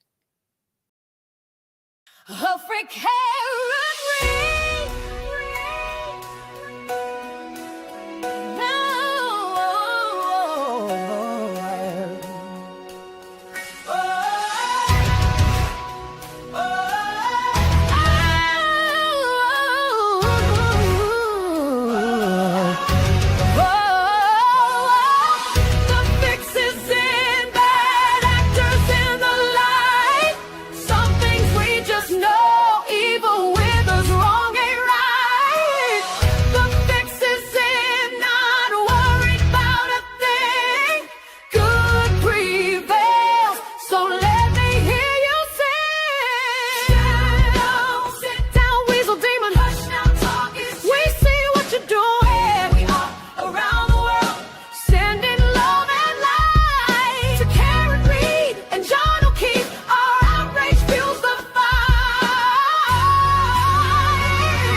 Truth revealed, darkness congregating, mobster lawyer, chilling to the bone. What on earth would you not do to bring fiasco home? The fix is in bad actors in the light. Some things we just know, even when the wrong ain't right. The fix is in not worry about a thing. Good prevails, so let me hear you sing. But none of it bears relevance. Parsing out the parlance, 47 down to 10. What's done is done, and here we are again.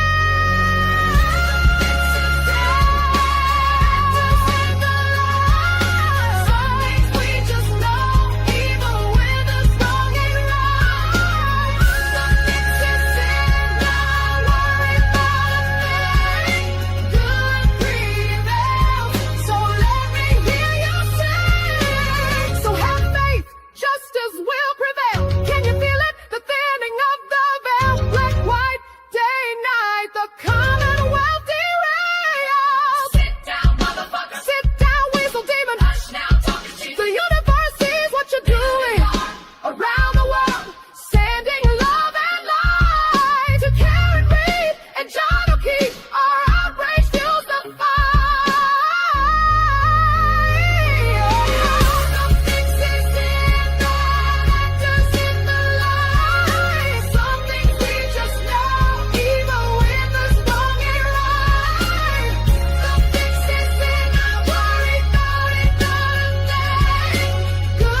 can't do it, so can we. We ain't got no quit, justice prevails. Free Karen.